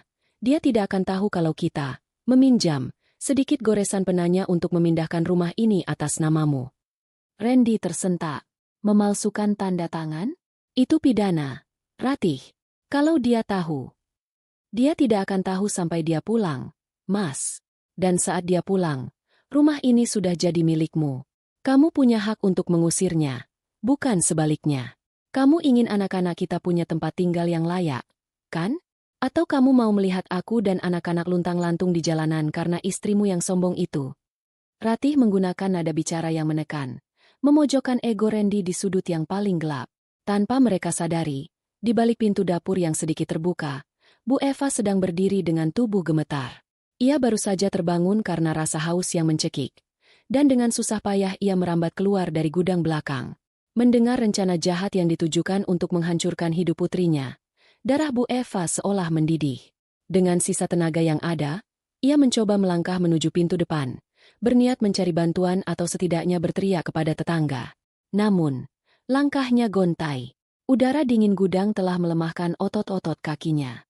Tepat saat ia mencapai teras belakang yang remang-remang, kakinya tersangkut kabel pompa air yang melintang. Brak! Tubuh kurus Bu Eva jatuh tersungkur ke lantai semen. Kepalanya terbentur pinggiran pot bunga besar. Ia mengerang kesakitan, mencoba memanggil nama Rima, namun yang keluar hanyalah suara desis lemah yang tertutup oleh suara tawa dari dalam rumah. Sandi, yang sedang duduk di kursi taman belakang sambil menenggak minuman keras murahan, menoleh malas ke arah sumber suara. Matanya yang merah karena mabuk menatap sosok Bu Eva yang tergeletak tak berdaya di bawah lampu taman yang berkedip. Alih-alih membantu, Sandi justru terkekeh. Ia merasa puas melihat wanita tua yang selalu dipuji Rima itu kini tampak seperti seonggok sampah di atas lantai. Heh, nenek tua. Mau kabur ya? Makanya, jadi orang tua itu yang tahu diri. Jangan merepotkan Mas Randy terus. Ejek Sandi dengan lidah yang keluh. Ia justru menyandarkan punggungnya kembali ke kursi, membiarkan Bu Eva meringkuk dalam kesakitan dan kedinginan malam tanpa sedikit pun niat untuk memberikan pertolongan. Di dalam kereta yang sudah memasuki wilayah Jawa Tengah, Rima tiba-tiba tersentak dari tidurnya. Keringat dingin membasahi punggungnya. Jantungnya berdebar kencang, seolah-olah ada sebuah peringatan bahaya yang dikirimkan langsung ke jiwanya. Ia membuka ponselnya, menatap foto ibunya yang tersenyum di layar kunci. Ada luka batin yang semakin tajam saat ia menyadari betapa ia telah menyepelekan keamanan ibunya demi menjaga perasaan seorang suami yang ternyata adalah ular berbisa. Rima tidak bisa menunggu hingga tiba di stasiun Gambir besok pagi. Kecepatannya saat ini terasa seperti merayap. Ia membuka aplikasi navigasi, melihat posisi kereta yang sebentar lagi akan berhenti di sebuah stasiun kecil sebelum stasiun besar berikutnya. Sebuah keputusan muncul di benaknya secara spontan. Keputusan yang penuh risiko karena ia tidak memiliki kendaraan di sana dan hari sudah sangat malam. Namun, Rima sudah bulat. Ia tidak akan mengikuti alur yang sudah diprediksi Randy. Rima berdiri, mengambil tas ranselnya, dan berjalan menuju pintu gerbong. Ia menunggu kereta melambat saat memasuki stasiun kecil tersebut. Dengan gerakan yang penuh tekad, meskipun matanya masih memerah karena tangis yang belum kering, ia memutuskan untuk turun di stasiun yang bukan tujuannya, berniat mencari cara lain yang lebih cepat untuk sampai ke rumahnya tanpa harus melewati pengamatan Randy yang mungkin sudah menyiapkan penyambutan di stasiun tujuan akhir. Pagi buta di Jakarta menyambut Rima dengan polusi dan kebisingan yang terasa jauh lebih dingin daripada angin Teluk Balikpapan. Turun dari mobil sewaan di ujung gang rumahnya, Rima merasa seperti seorang penyusup di tanah kelahirannya sendiri. Pakaian kerjanya kusut, matanya merah karena kurang tidur, dan batinnya hancur berkeping-keping. Ia telah mengabaikan belasan pesan dari Pak Baskoro yang mengancam akan memecatnya jika ia tidak kembali ke lokasi proyek dalam waktu 24 jam. Namun, bagi Rima, karir yang ia rintis dengan susah payah itu kini terasa seperti debu jika dibandingkan dengan nyawa ibunya yang ia rasakan sedang terancam. Langkahnya melambat saat mendekati pagar hitam rumahnya. Dari kejauhan, ia melihat mobil minibus putih yang dilaporkan Maya masih terparkir sombong di sana. Rima merogoh tasnya, mengeluarkan kunci rumah yang selama ini ia anggap sebagai simbol keamanan dan kemapanan. Dengan tangan gemetar, ia memasukkan anak kunci ke dalam lubangnya. Klik! Anak kunci itu tidak berputar. Rima mencoba lagi, menekannya lebih keras, memutarnya ke kiri dan ke kanan dengan napas yang mulai memburu. Hasilnya nihil. Jantungnya seolah berhenti berdetak saat ia menyadari satu kenyataan pahit. Lubang kunci itu telah diganti. Randy telah secara fisik memutus aksesnya ke rumah yang ia beli dengan uang mukanya sendiri. Rumah yang cicilannya masih ia bayar setiap bulan. Rima mundur selangkah, menatap bangunan 2 lantai itu dengan pandangan nanar. Luka batinnya kini mencapai titik di mana ia tidak lagi merasa sedih, melainkan kemarahan yang dingin dan tajam. Ia tidak langsung menggedor pintu. Ia tahu Randy akan memiliki 1000 alasan untuk mengusirnya atau memutarbalikkan fakta. Rima berbalik dan berjalan cepat menuju rumah Pak RT. Ia butuh saksi. Ia butuh hukum sosial untuk membelanya sebelum ia menggunakan hukum negara. Pak RT, maaf saya mengganggu sepagi ini, ujar Rima saat Pak RT membukakan pintu dengan wajah terkejut. Saya baru pulang dinas, tapi kunci rumah saya diganti. Saya khawatir ada orang asing di dalam rumah saya. Bisa Bapak menemani saya masuk? Pak RT, yang sejak beberapa hari lalu sudah menyimpan kecurigaan karena cerita gangguan mental Bu Eva dari Randy, segera mengangguk. Tentu, Non Rima. Mari, saya panggilkan petugas keamanan lingkungan juga supaya tidak ada keributan. Mereka kembali ke depan rumah Rima. Dengan disaksikan Pak RT dan seorang petugas keamanan, Rima mengetuk pintu rumahnya dengan keras. Tidak ada jawaban selama beberapa menit, hingga akhirnya terdengar suara langkah kaki yang malas dari dalam. Pintu terbuka. Randy muncul dengan hanya mengenakan celana pendek. Wajahnya tampak mengantuk dan berantakan. Namun, saat melihat Rima berdiri di depan pintu bersama Pak RT, wajahnya seketika pucat pasi. Seluruh keberaniannya saat mengancam Rima di telepon seolah menguap tertiup angin pagi. Rima, kamu kenapa tidak bilang mau pulang? Suara Randy tercekat di tenggorokan. Kenapa kuncinya diganti, Mas? Tanya Rima dingin. Matanya menembus langsung ke bola mata suaminya. Itu, kuncinya rusak kemarin. Jadi Mas ganti sementara demi keamanan. Mas belum sempat buatkan duplikatnya buat kamu. Bohong Randy. Mencoba menghalangi jalan masuk. Minggir. Mas. Aku mau masuk rumahku sendiri. Rima mendorong bahu Randy dengan tenaga yang tak terduga. Pak RT mengikuti di belakangnya, membuat Randy tidak berkutik. Langkah kaki Rima terhenti tepat di ambang ruang makan. Pemandangan di depannya membuat dunianya seolah runtuh untuk kedua kalinya dalam satu pagi. Di meja makan jati yang dipesan khusus oleh Rima, duduk seorang wanita yang ia kenali sebagai Ratih. Wanita itu sedang duduk santai, menyilangkan kaki sambil menyesap jus jeruk dari gelas kristal koleksi Rima. Yang paling menyakitkan adalah Ratih mengenakan daster sutra biru safir milik Rima, daster yang memiliki nilai kenangan sangat dalam karena merupakan hadiah terakhir dari mendiang ayahnya. Mbak Inah, mana rotinya? Lama sekali, sih. Anak-anak sudah lapar. Teriak Ratih dengan nada memerintah yang angkuh, tanpa menyadari keberadaan Rima di belakangnya. Mbak Inah keluar dari dapur dengan wajah tertunduk, membawa piring berisi roti bakar. Saat matanya beradu dengan mata Rima, Mbak Inah langsung menjatuhkan piring itu hingga pecah berantakan di lantai. Non Rima. Mbak Inah jatuh terduduk, tangisnya pecah seketika. Non, maafkan Inah. Inah tidak berdaya, Non. Ratih tersentak dan menoleh. Melihat Rima berdiri di sana bersama Pak RT, keberanian manipulatif Ratih mendadak menciut. Namun ia mencoba mempertahankan harga dirinya. Ia tidak berdiri, justru tetap duduk di kursi kekuasaannya. Rima menatap Ratih dari ujung rambut hingga ujung kaki. Rasa jijik dan amarah bergejolak di dadanya. Namun batinnya lebih fokus pada satu hal yang paling krusial. Matanya menyapu seluruh ruangan, mencari sosok ibunya. Kursi roda ibunya tidak ada di ruang tengah. Tabung oksigen cadangan juga tidak terlihat. Di mana ibuku? Suara Rima terdengar rendah, namun bergetar hebat. Randy mendekat, mencoba memegang tangan Rima. Rima, dengarkan dulu penjelasanku. Ratih ini sepupuku. Dia cuma bantu. Di mana ibuku? Teriak Rima. Suaranya menggelegar memenuhi ruangan, membuat Ratih terjengking kaget dari kursinya. Rima tidak menunggu jawaban. Ia berlari naik ke lantai 2, menuju kamar ibunya. Ia mendobrak pintu kamar itu.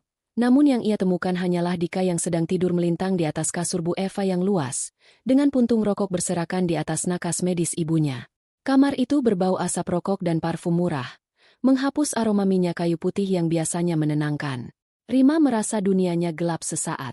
Ia kembali turun ke bawah dengan langkah goyah, menghampiri Randy yang berdiri ketakutan di samping Pak RT. Rima mencengkeram kerah kaos Randy dengan seluruh kekuatan yang tersisa. Mas, kalau sampai aku tidak menemukan ibu di dalam rumah ini dalam kondisi selamat, aku pastikan kamu tidak akan pernah melihat matahari dari balik jeruji besi. Di mana ibu? Mbak Inah, sambil terisak, menunjuk ke arah pintu belakang yang menuju ke area gudang. Di sana. Non, ibu di gudang.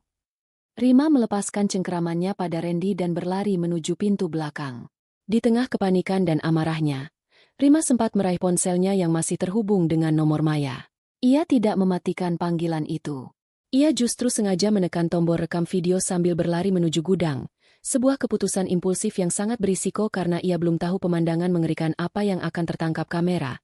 Namun ia sadar bahwa mulai detik ini, setiap detik penderitaan ibunya harus menjadi bukti hukum yang mematikan bagi suaminya. Langkah kaki Rima menghantam lantai semen yang lembab dengan suara yang bergema di lorong sempit menuju area belakang. Di tangannya, ponsel masih menggenggam erat rekaman video yang sedang berjalan, seolah benda itu adalah satu-satunya saksi bisu yang akan menyelamatkan kewarasannya. Oksigen di sekitarnya terasa menipis, digantikan oleh aroma busuk dari tumpukan sampah dapur yang belum dibuang dan bau apek yang menusuk dari arah gudang. Batinnya menjerit, memohon pada Tuhan agar apa yang dikatakan Mbak Ina hanyalah sebuah kekeliruan. Sebuah mimpi buruk yang akan sirna begitu ia membuka pintu kayu yang sudah keropos itu. Namun, kenyataan menghantamnya lebih keras dari badai manapun. Saat pintu gudang terbuka dengan derit yang memilukan, Rima tersungkur di ambang pintu. Di pojok ruangan yang hanya diterangi cahaya remang dari celah ventilasi berdebu, ia melihat sosok yang paling ia cintai di dunia ini. Bu Eva terbaring meringkuk di atas tumpukan kardus bekas yang sudah lembab dan kotor.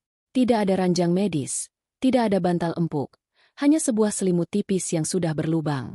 Wajah ibunya pucat pasi, bibirnya membiru karena kedinginan, dan matanya terpejam dengan napas yang keluar dalam bunyi mengi yang menyayat hati. Ibu! Suara Rima pecah menjadi pekikan histeris yang memenuhi ruangan sempit itu. Ia melempar ponselnya ke lantai, masih dalam kondisi merekam, dan merangkak mendekati ibunya. Ibu! Ini Rima, Bu! Bangun, Bu! Tangan Rima yang gemetar menyentuh kening ibunya. Dingin. Kulit ibunya terasa sedingin es, sementara pakaian yang dikenakan wanita tua itu tampak kusam dan berbau pesing karena tidak diganti berhari-hari. Rima memeluk tubuh kurus itu, menenggelamkan wajahnya di bahu ibunya yang kini hanya menyisakan tulang. Rasa bersalah yang selama ini ia tekan di balik papan kini meledak menjadi badai penyesalan yang meluluh lantakkan harga dirinya. Ia merasa menjadi anak paling durhaka di dunia karena telah mempercayakan nyawa ibunya pada seorang iblis berwajah suami. Apa yang kalian lakukan? Rima berteriak ke arah pintu, di mana Randy, Ratih, dan Pak RT kini berdiri terpaku. Mas Randy, kamu manusia atau bukan? Kenapa ibu ada di sini? Randy sempat mundur selangkah melihat kemarahan Rima yang luar biasa. Namun ego dan rasa malunya di depan Pak RT justru membuatnya bereaksi secara defensif dan menyerang balik. Ia melangkah maju, mencoba menutupi kegugupannya dengan suara yang meninggi. Jangan berteriak padaku. Rima, kamu tidak tahu apa-apa karena kamu selalu tidak ada di sini. Bentak Randy. Suaranya parau namun penuh pembenaran diri.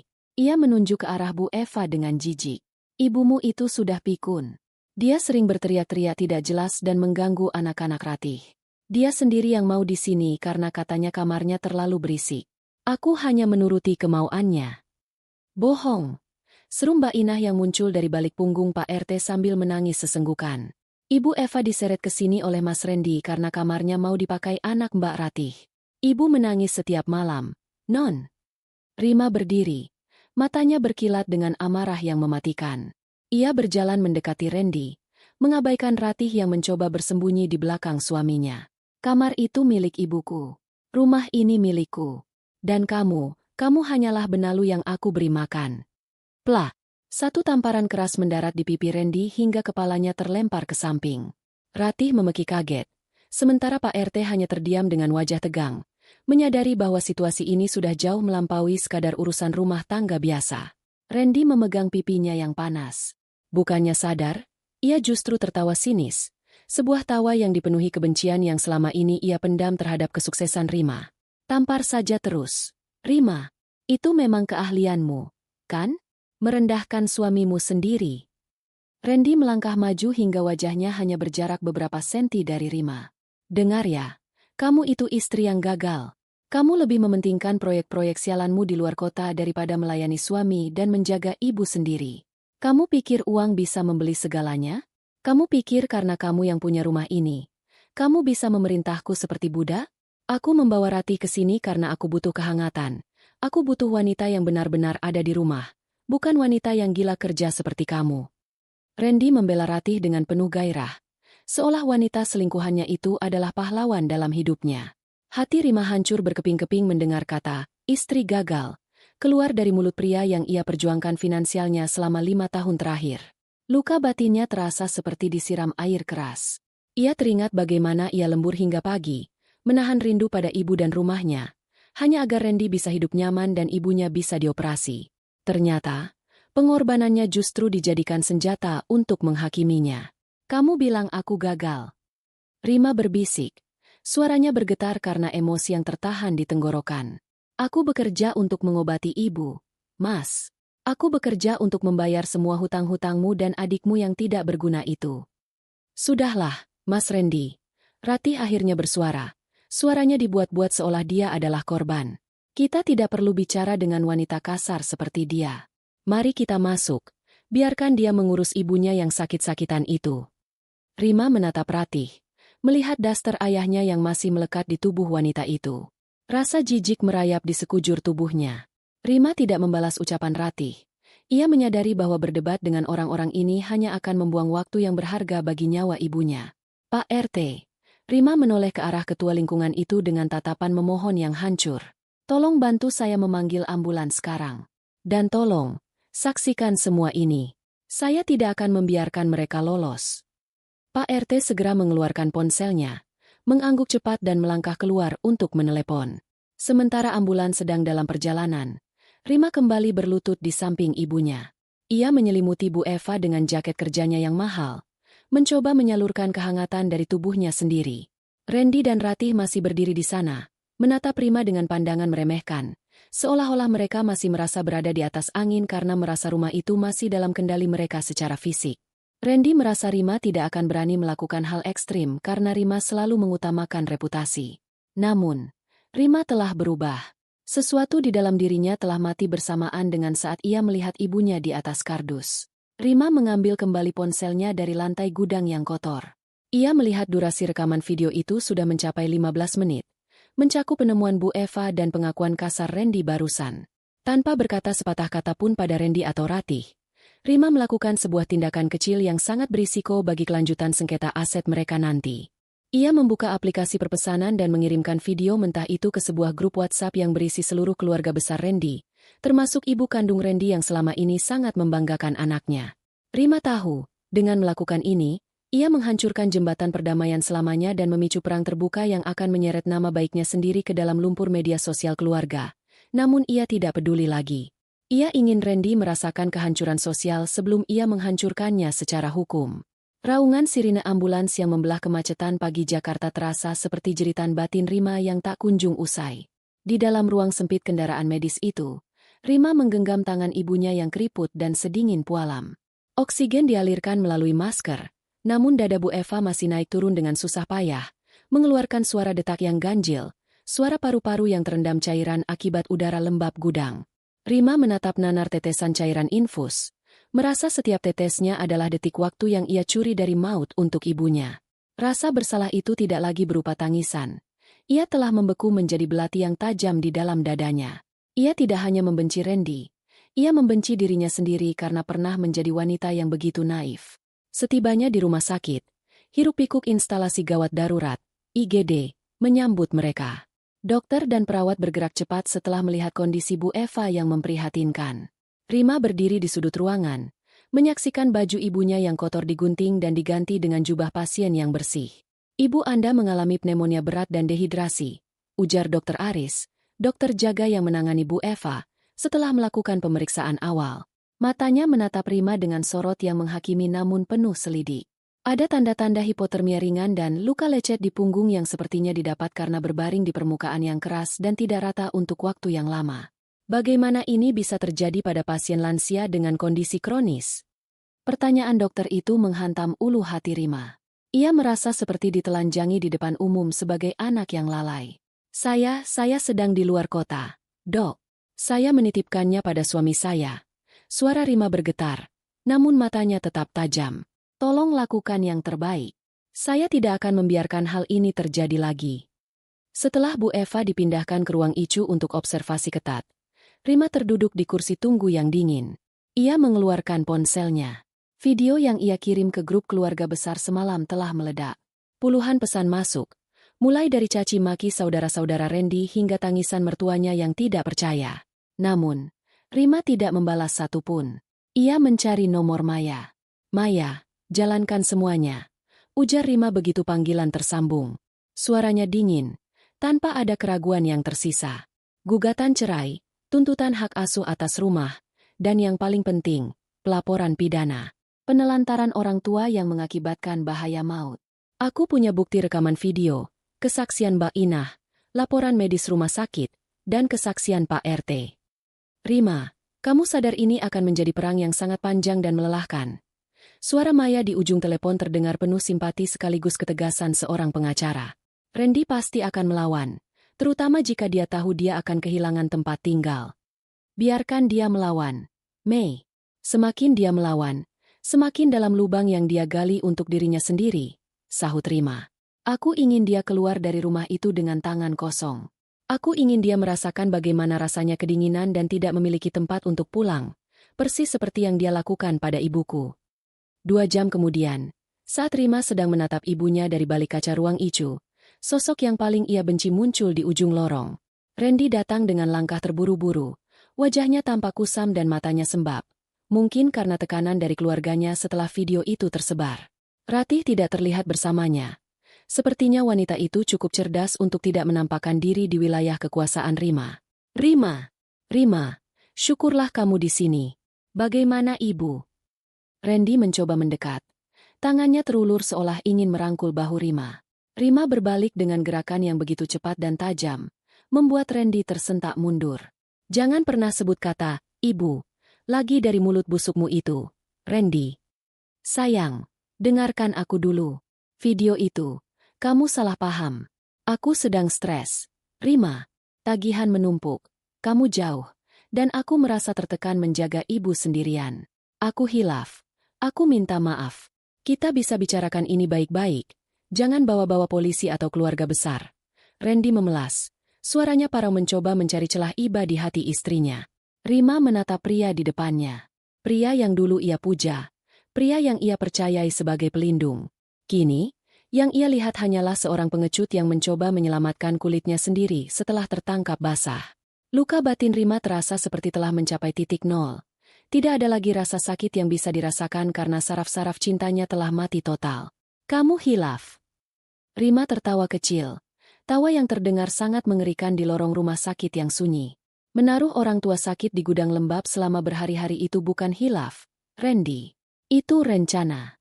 Membawa pelacurmu masuk rumahku dan membiarkannya memakai baju-bajuku itu bukan hilaf. Itu penghinaan. Rima, tolong, aku masih suamimu. Bukan lagi, potong Rima. Sejak saat aku melihat ibu meringkuk di atas kardus, saat itu juga hubungan kita mati. Tidak ada lagi cinta, Randy. Yang tersisa hanya rasa jijik. Sekarang, pergi dari sini sebelum aku memanggil keamanan untuk menyeretmu keluar. Dan jangan berani-berani pulang ke rumah itu. Karena Maya sedang menuju ke sana bersama polisi untuk memasang garis pengaman dan menyerahkan surat pengusiran resmi. Kamu tidak bisa mengusirku begitu saja. Aku suamimu. Aku punya hak. Randy mulai berteriak. Egonya yang terluka mulai mengambil alih. Hakmu sudah hilang saat kamu menelantarkan nyawa orang di bawah atapmu. Pergi. Bentak Rima dengan otoritas yang membuat beberapa perawat menoleh. Randy menatap Rima dengan kebencian yang mendalam, menyadari bahwa ia tidak lagi bisa memanipulasi wanita ini. Ia berbalik dan melangkah pergi dengan sumpah serapah yang bergumam di bibirnya. Rima kembali duduk di depan kaca Icu. Tubuhnya gemetar hebat. Ia merasa kosong. Kemenangan kecil ini tidak mengurangi sesak di dadanya saat melihat ibunya terpasang berbagai macam selang. Ia tahu, Randy tidak akan tinggal diam. Pria itu pasti akan mencari cara untuk membalas. Mungkin melalui sandi atau melalui celah hukum yang belum tertutup. Rima mengambil tasnya, mencari dompetnya. Ia menyadari satu hal, biaya rumah sakit ini akan sangat besar. Dan ia baru saja mempertaruhkan pekerjaannya dengan meninggalkan Balikpapan tanpa izin. Ia menatap kartu nama Pak Baskoro yang ada di dompetnya. Dengan tangan yang masih gemetar namun penuh tekad untuk bertahan hidup, Rima mengambil keputusan kecil yang sangat berisiko. Ia mengirimkan sebuah pesan singkat kepada Pak Baskoro, bukan untuk meminta maaf, melainkan untuk mengajukan pengunduran diri secara sepihak efektif hari ini, sebelum perusahaan sempat memecatnya. Ia tahu ini akan menutup aksesnya pada pesangon besar. Namun ia butuh kebebasan penuh untuk bertempur melawan Randy tanpa beban profesional yang bisa disandera oleh suaminya nanti. Langkah Rima terasa sangat ringan sekaligus sangat berat saat ia meninggalkan lobi rumah sakit. Pengunduran dirinya yang ia kirimkan kepada Pak Baskoro adalah sebuah tindakan potong kapal. Ia telah membakar jembatan yang memberinya keamanan finansial selama 10 tahun terakhir. Di satu sisi, ia merasa bebas dari tuntutan profesional yang mencekik. Namun di sisi lain, ia melihat angka-angka tagihan Icu ibunya yang terus berputar di kepalanya seperti jam waktu yang mengancam akan meledak. Rima tahu, ia sedang berdiri di bibir jurang tanpa tali pengaman. Dan satu-satunya hal yang membuatnya tidak terjatuh adalah kemarahan yang membara terhadap pria yang masih berstatus suaminya itu.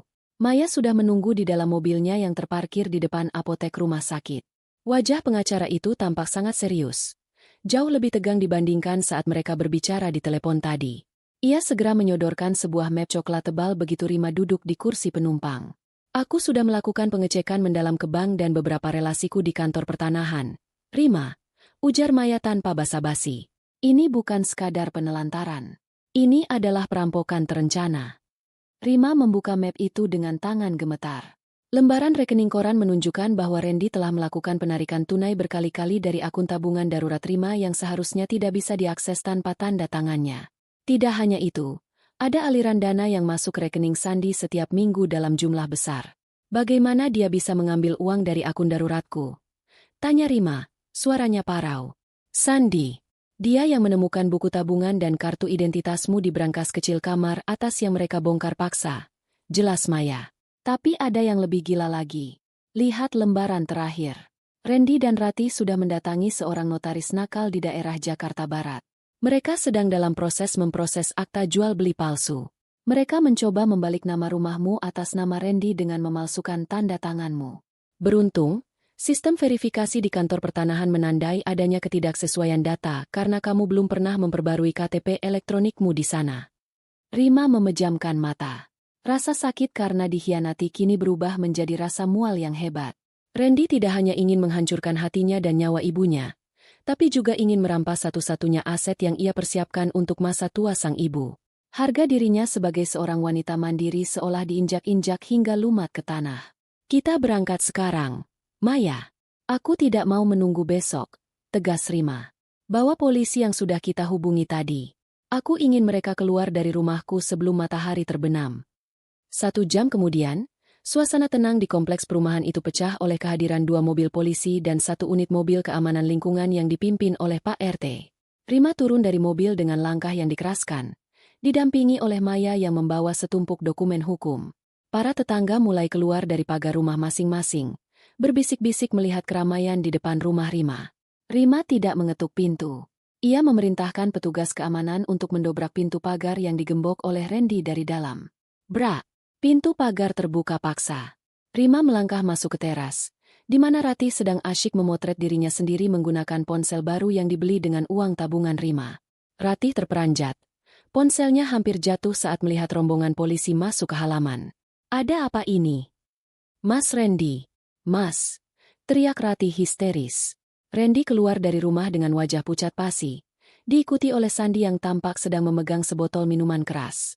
Mereka membeku di ambang pintu saat melihat moncong kamera ponsel Maya dan seragam polisi yang berdiri tegak di samping Rima.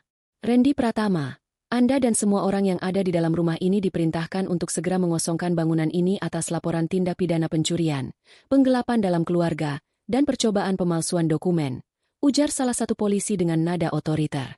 Tunggu dulu, Pak. Ini rumah saya. Saya suaminya. Randy mencoba berteriak. Suaranya pecah karena ketakutan. Ini rumah Ibu Rima. Sertifikatnya asli ada di tangan kami, dan kami punya bukti bahwa Anda mencoba memalsukannya. Sahut Maya sambil mengangkat salinan dokumen dari notaris. Keluar sekarang, atau kami akan melakukan upaya paksa dan membawa Anda langsung ke sel tahanan. Rima berdiri tepat di hadapan Randy. Ia melihat ketakutan yang nyata di mata pria itu. Keluarkan semua barang-barangmu, Mas. Dan kamu, Ratih. Rima menatap wanita itu dengan pandangan yang membuat Ratih bergidik. Lepaskan daster itu sekarang juga. Aku tidak sudi kamu menyentuh selembar pun benang milik ayahku lagi. Konfrontasi itu menjadi sangat memalukan. Di hadapan para tetangga yang menonton dengan tatapan menghakimi, Randy, Ratih, dan Sandi dipaksa mengemasi pakaian mereka ke dalam tas plastik besar karena Rima tidak mengizinkan mereka menggunakan koper miliknya. Dika, anak Ratih, berteriak-teriak kasar menolak keluar. Namun petugas keamanan segera menggendongnya keluar pagar. Rima, kamu jahat. Kamu tega melakukan ini pada suamimu sendiri. Teriak Ratih sambil mencoba menutupi tubuhnya dengan jaket karena dipaksa mengganti daster di kamar mandi bawah dalam pengawasan polisi. Jahat. Rima mendekati Ratih. Yang jahat adalah wanita yang melihat seorang ibu tua sekarat di gudang tapi tetap bisa tertawa sambil memakai perhiasannya. Keluar dari sini sebelum aku kehilangan kendali. Setelah hampir 2 jam proses yang penuh dengan makian dan drama, Randy dan kelompoknya berdiri di pinggir jalan depan rumah dengan tumpukan tas plastik. Mereka tidak memiliki kendaraan karena kunci mobil sudah disita oleh polisi sebagai aset sengketa. Randy menatap Rima dengan kebencian yang mendalam, sementara Sandi hanya bisa tertunduk lesu karena tahu ia akan segera berurusan dengan hukum terkait pencurian barang elektronik.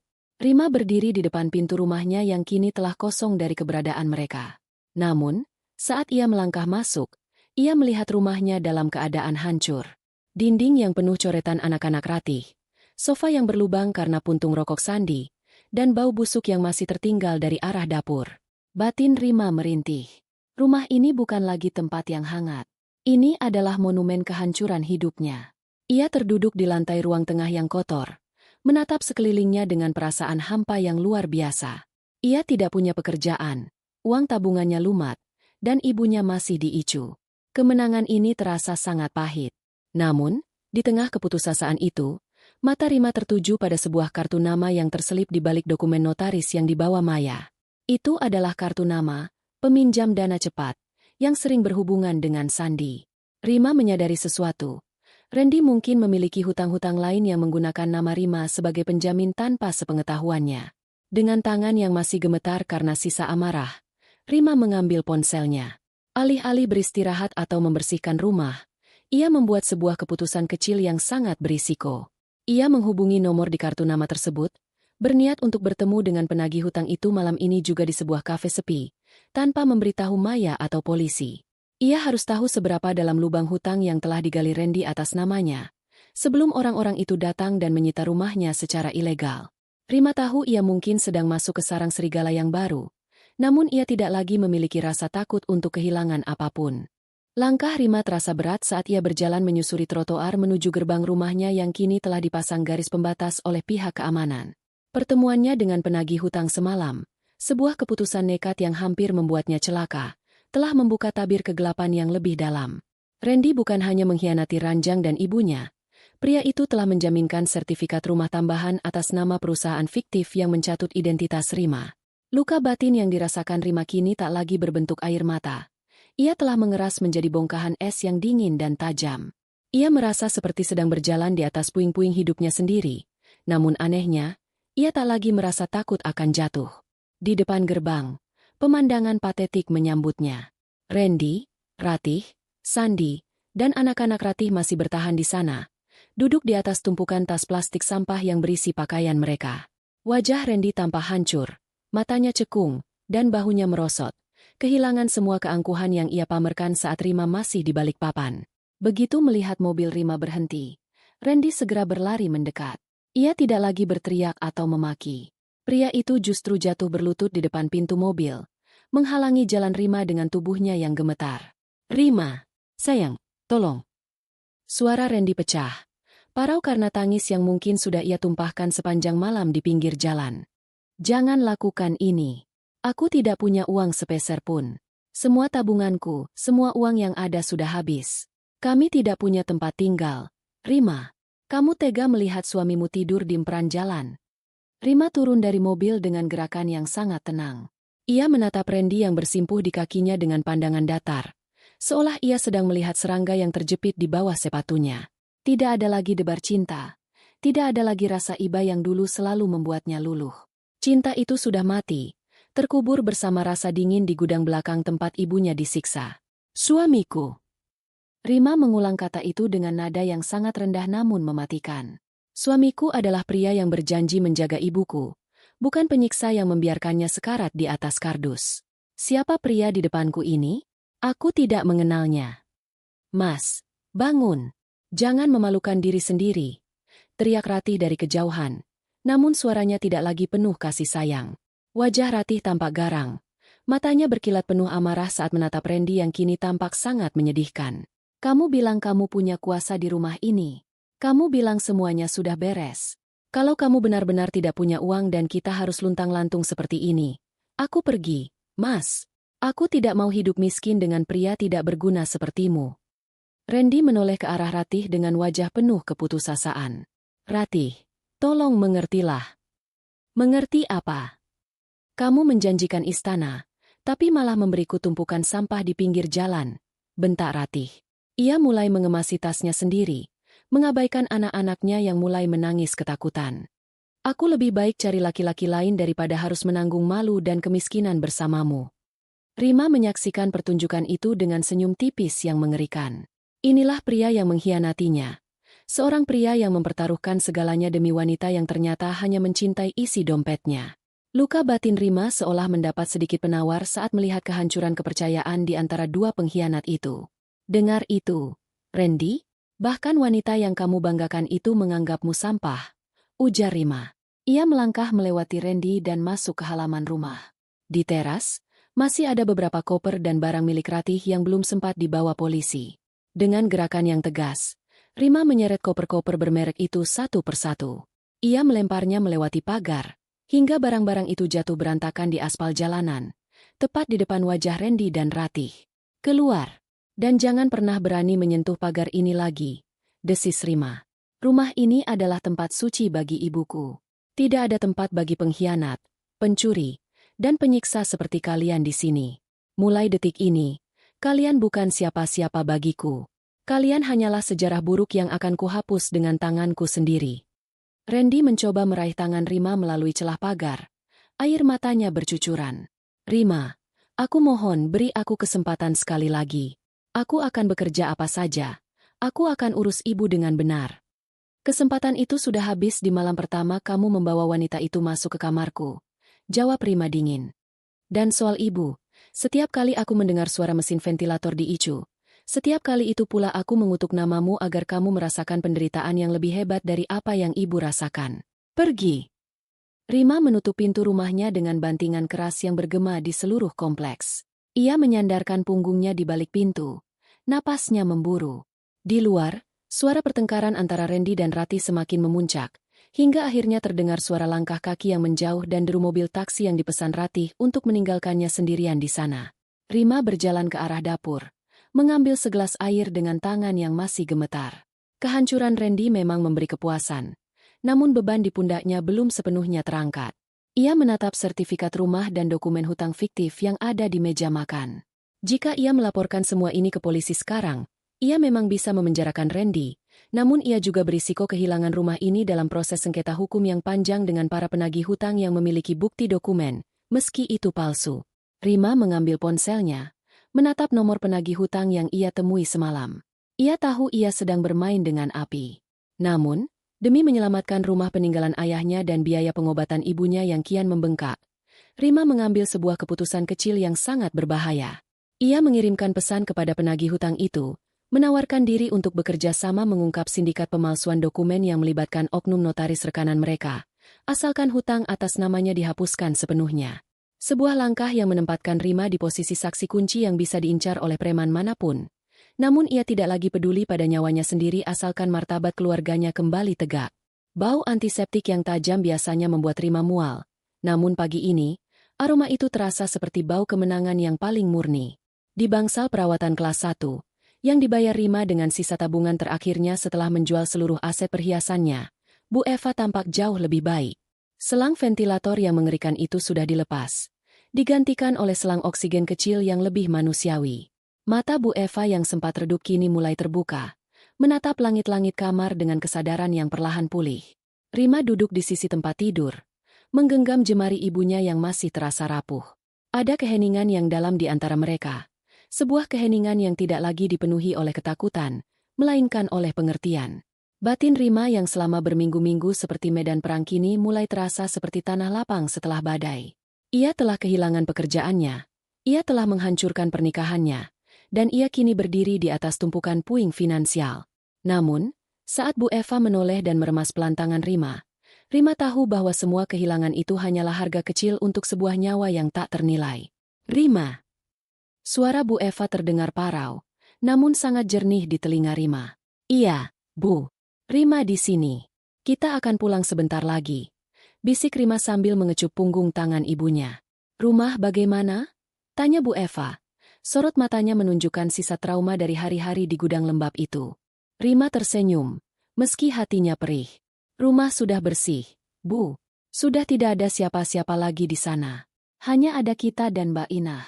Rima sudah ganti semua sprei, semua gorden, bahkan semua perabotan yang mereka sentuh sudah Rima buang. Ibu jangan takut lagi. Pintu kamar terbuka pelan, dan Maya melangkah masuk dengan setelan kantornya yang rapi. Di tangannya, ia membawa sebuah map yang menjadi penentu akhir dari sengketa panjang ini. Maya memberikan isyarat agar Rima bicara di luar sejenak. Sandi sudah resmi ditahan, ujar Maya begitu mereka berada di lorong rumah sakit. Polisi melacak penjualan tablet grafis dan kameramu ke sebuah penadah di Jakarta Barat. Sandi tidak bisa mengelak lagi. Dia tertangkap saat mencoba mencuri motor di dekat terminal karena kehabisan uang. Dia juga mengakui keterlibatan Randy dalam penggelapan dana tabunganmu. Rima menarik napas panjang. Ada rasa lega yang dingin merayap di dadanya. Lalu bagaimana dengan Randy? Maya menghela napas. Ekspresinya sedikit miris. Dia luntang-lantung. Rima. Ratih meninggalkannya begitu saja setelah tahu semua rekening Randy diblokir dan rumah itu sudah kembali sepenuhnya ke tanganmu di bawah pengawasan polisi. Kabarnya, Ratih membawa pergi semua perhiasan yang sempat dia ambil dan sekarang entah di mana bersama anak-anaknya. Randy sempat terlihat mengemis di dekat kantor lamamu, mencoba mencari bantuan dari mantan rekan kerjamu, tapi tidak ada yang mau menolong setelah video penelantaran itu viral. Rima terdiam.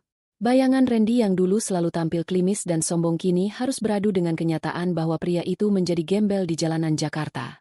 Tidak ada rasa kasihan yang muncul di hati Rima. Ia hanya merasa bahwa semesta sedang bekerja dengan sangat adil. Pengkhianat yang mencoba merampas hak orang tua yang sekarat memang sudah sepatutnya kehilangan haknya sendiri atas rasa hormat manusia. Dan soal notaris itu, tanya Rima lagi. Kerjasamamu dengan tim penagih hutang semalam sangat berisiko, tapi membuahkan hasil. Maya menatap Rima dengan pandangan kagum sekaligus cemas. Polisi berhasil menggerebek kantor notaris rekanan Randy.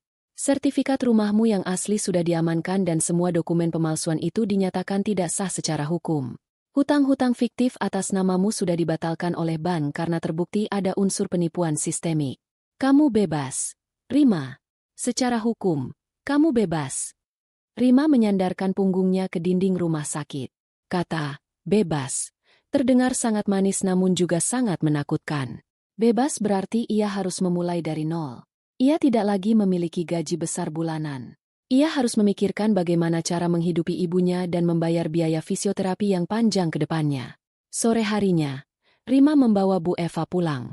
Rumah mereka tampak begitu sepi saat mereka masuk.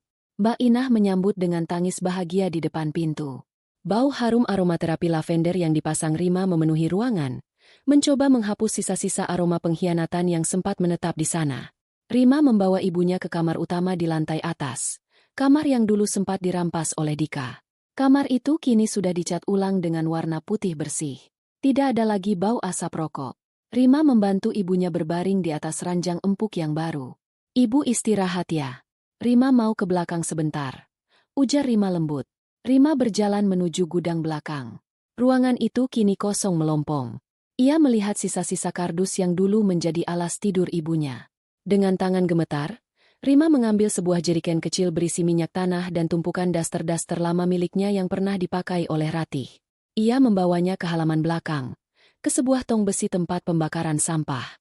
Rima melemparkan daster-daster sutra itu ke dalam tong. Ia menuangkan minyak tanah, lalu menyulutnya dengan korek api. Api berkobar tinggi, menjilat kain-kain mahal yang kini terasa seperti sampah di matanya. Ia melihat warna biru safir dari daster kesayangannya berubah menjadi abu hitam yang terbang terbawa angin. Bersama asap yang membumbung itu, Rima melepaskan sisa-sisa cintanya pada Randy, melepaskan rasa sakit hatinya, dan melepaskan masa lalunya sebagai wanita yang hanya tahu bekerja tanpa melihat sekelilingnya. Namun, saat api mulai meredup, ponsel Rima bergetar. Sebuah nomor tak dikenal mengirimkan pesan teks. Rima, ini aku. Aku tahu aku salah. Aku sakit. Rima, aku lapar. Tolonglah, sekali ini saja. Kirimkan sedikit uang untukku makan. Aku masih suamimu yang sah di mata hukum sebelum ketukan palu hakim. Rima menatap pesan itu dengan mata yang kering. Ia tidak membalas. Ia justru melakukan sesuatu yang jauh lebih berani.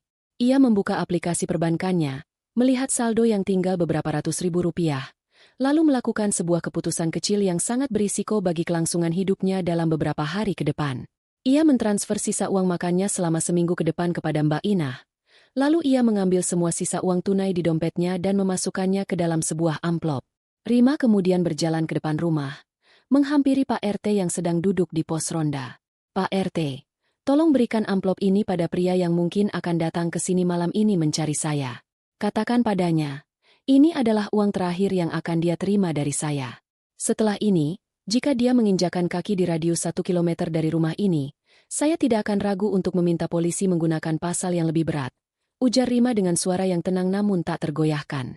Rima kembali masuk ke dalam rumah dan mengunci pintu dari dalam. Ia tahu, dengan memberikan uang itu, ia mungkin harus berpuasa selama beberapa hari ke depan hingga ia mendapatkan pekerjaan baru sebagai konsultan lepas yang sedang ia perjuangkan. Ia juga tahu bahwa Randy mungkin akan menganggap ini sebagai celah untuk kembali memelas. Namun, bagi Rima, amplop itu bukanlah tanda iba, melainkan upah terakhir untuk mengakhiri kontrak penderitaannya selamanya. Ia mematikan lampu ruang tamu, hanya menyisakan lampu kamar ibunya yang menyala redup. Di kegelapan itu, Rima duduk di meja makan, membuka laptopnya yang tersisa, dan mulai mengetik draft proposal bisnis barunya. Ia tahu jalan di depannya sangat terjal, dan ancaman dari sindikat notaris yang ia bongkar mungkin masih mengintai di luar sana. Namun untuk pertama kalinya setelah sekian lama, Rima merasa benar-benar hidup. Dari perjalanan panjang Rima, kita diingatkan bahwa kesuksesan setinggi langit tidak akan pernah ada harganya jika kita kehilangan akar paling berharga dalam hidup, yaitu orang tua. Kisah ini menjadi cermin bagi kita semua untuk selalu menjaga keseimbangan antara ambisi dan bakti, serta tidak pernah membiarkan cinta membutakan logika hingga kita menyerahkan kunci kebahagiaan kita kepada orang yang salah. Ingatlah bahwa rumah bukan sekadar bangunan megah, melainkan tempat di mana rasa hormat dan kasih sayang dijunjung tinggi. Sekali pengkhianatan merusak fondasinya, keberanian untuk melepaskan adalah satu-satunya cara untuk menyelamatkan harga diri. Jangan takut untuk memulai dari nol, karena hidup yang tenang meski sederhana jauh lebih mulia daripada kemewahan yang dibangun di atas penderitaan orang lain. Terima kasih telah setia mengikuti setiap kepingan emosi dalam drama ini dari awal hingga akhir. Semoga pesan moral yang tersirat dapat menjadi pengingat di kala lelah dan penguat di kala bimbang. Saya, sebagai penulis cerita ini, pamit undur diri dengan harapan agar kita semua selalu dikelilingi oleh orang-orang tulus yang menghargai setiap tetes keringat dan air mata kita. Sampai jumpa di kisah-kisah penuh makna lainnya. Tetaplah kuat, Tetaplah berbakti, dan salam hangat untuk Anda serta keluarga tercinta di rumah.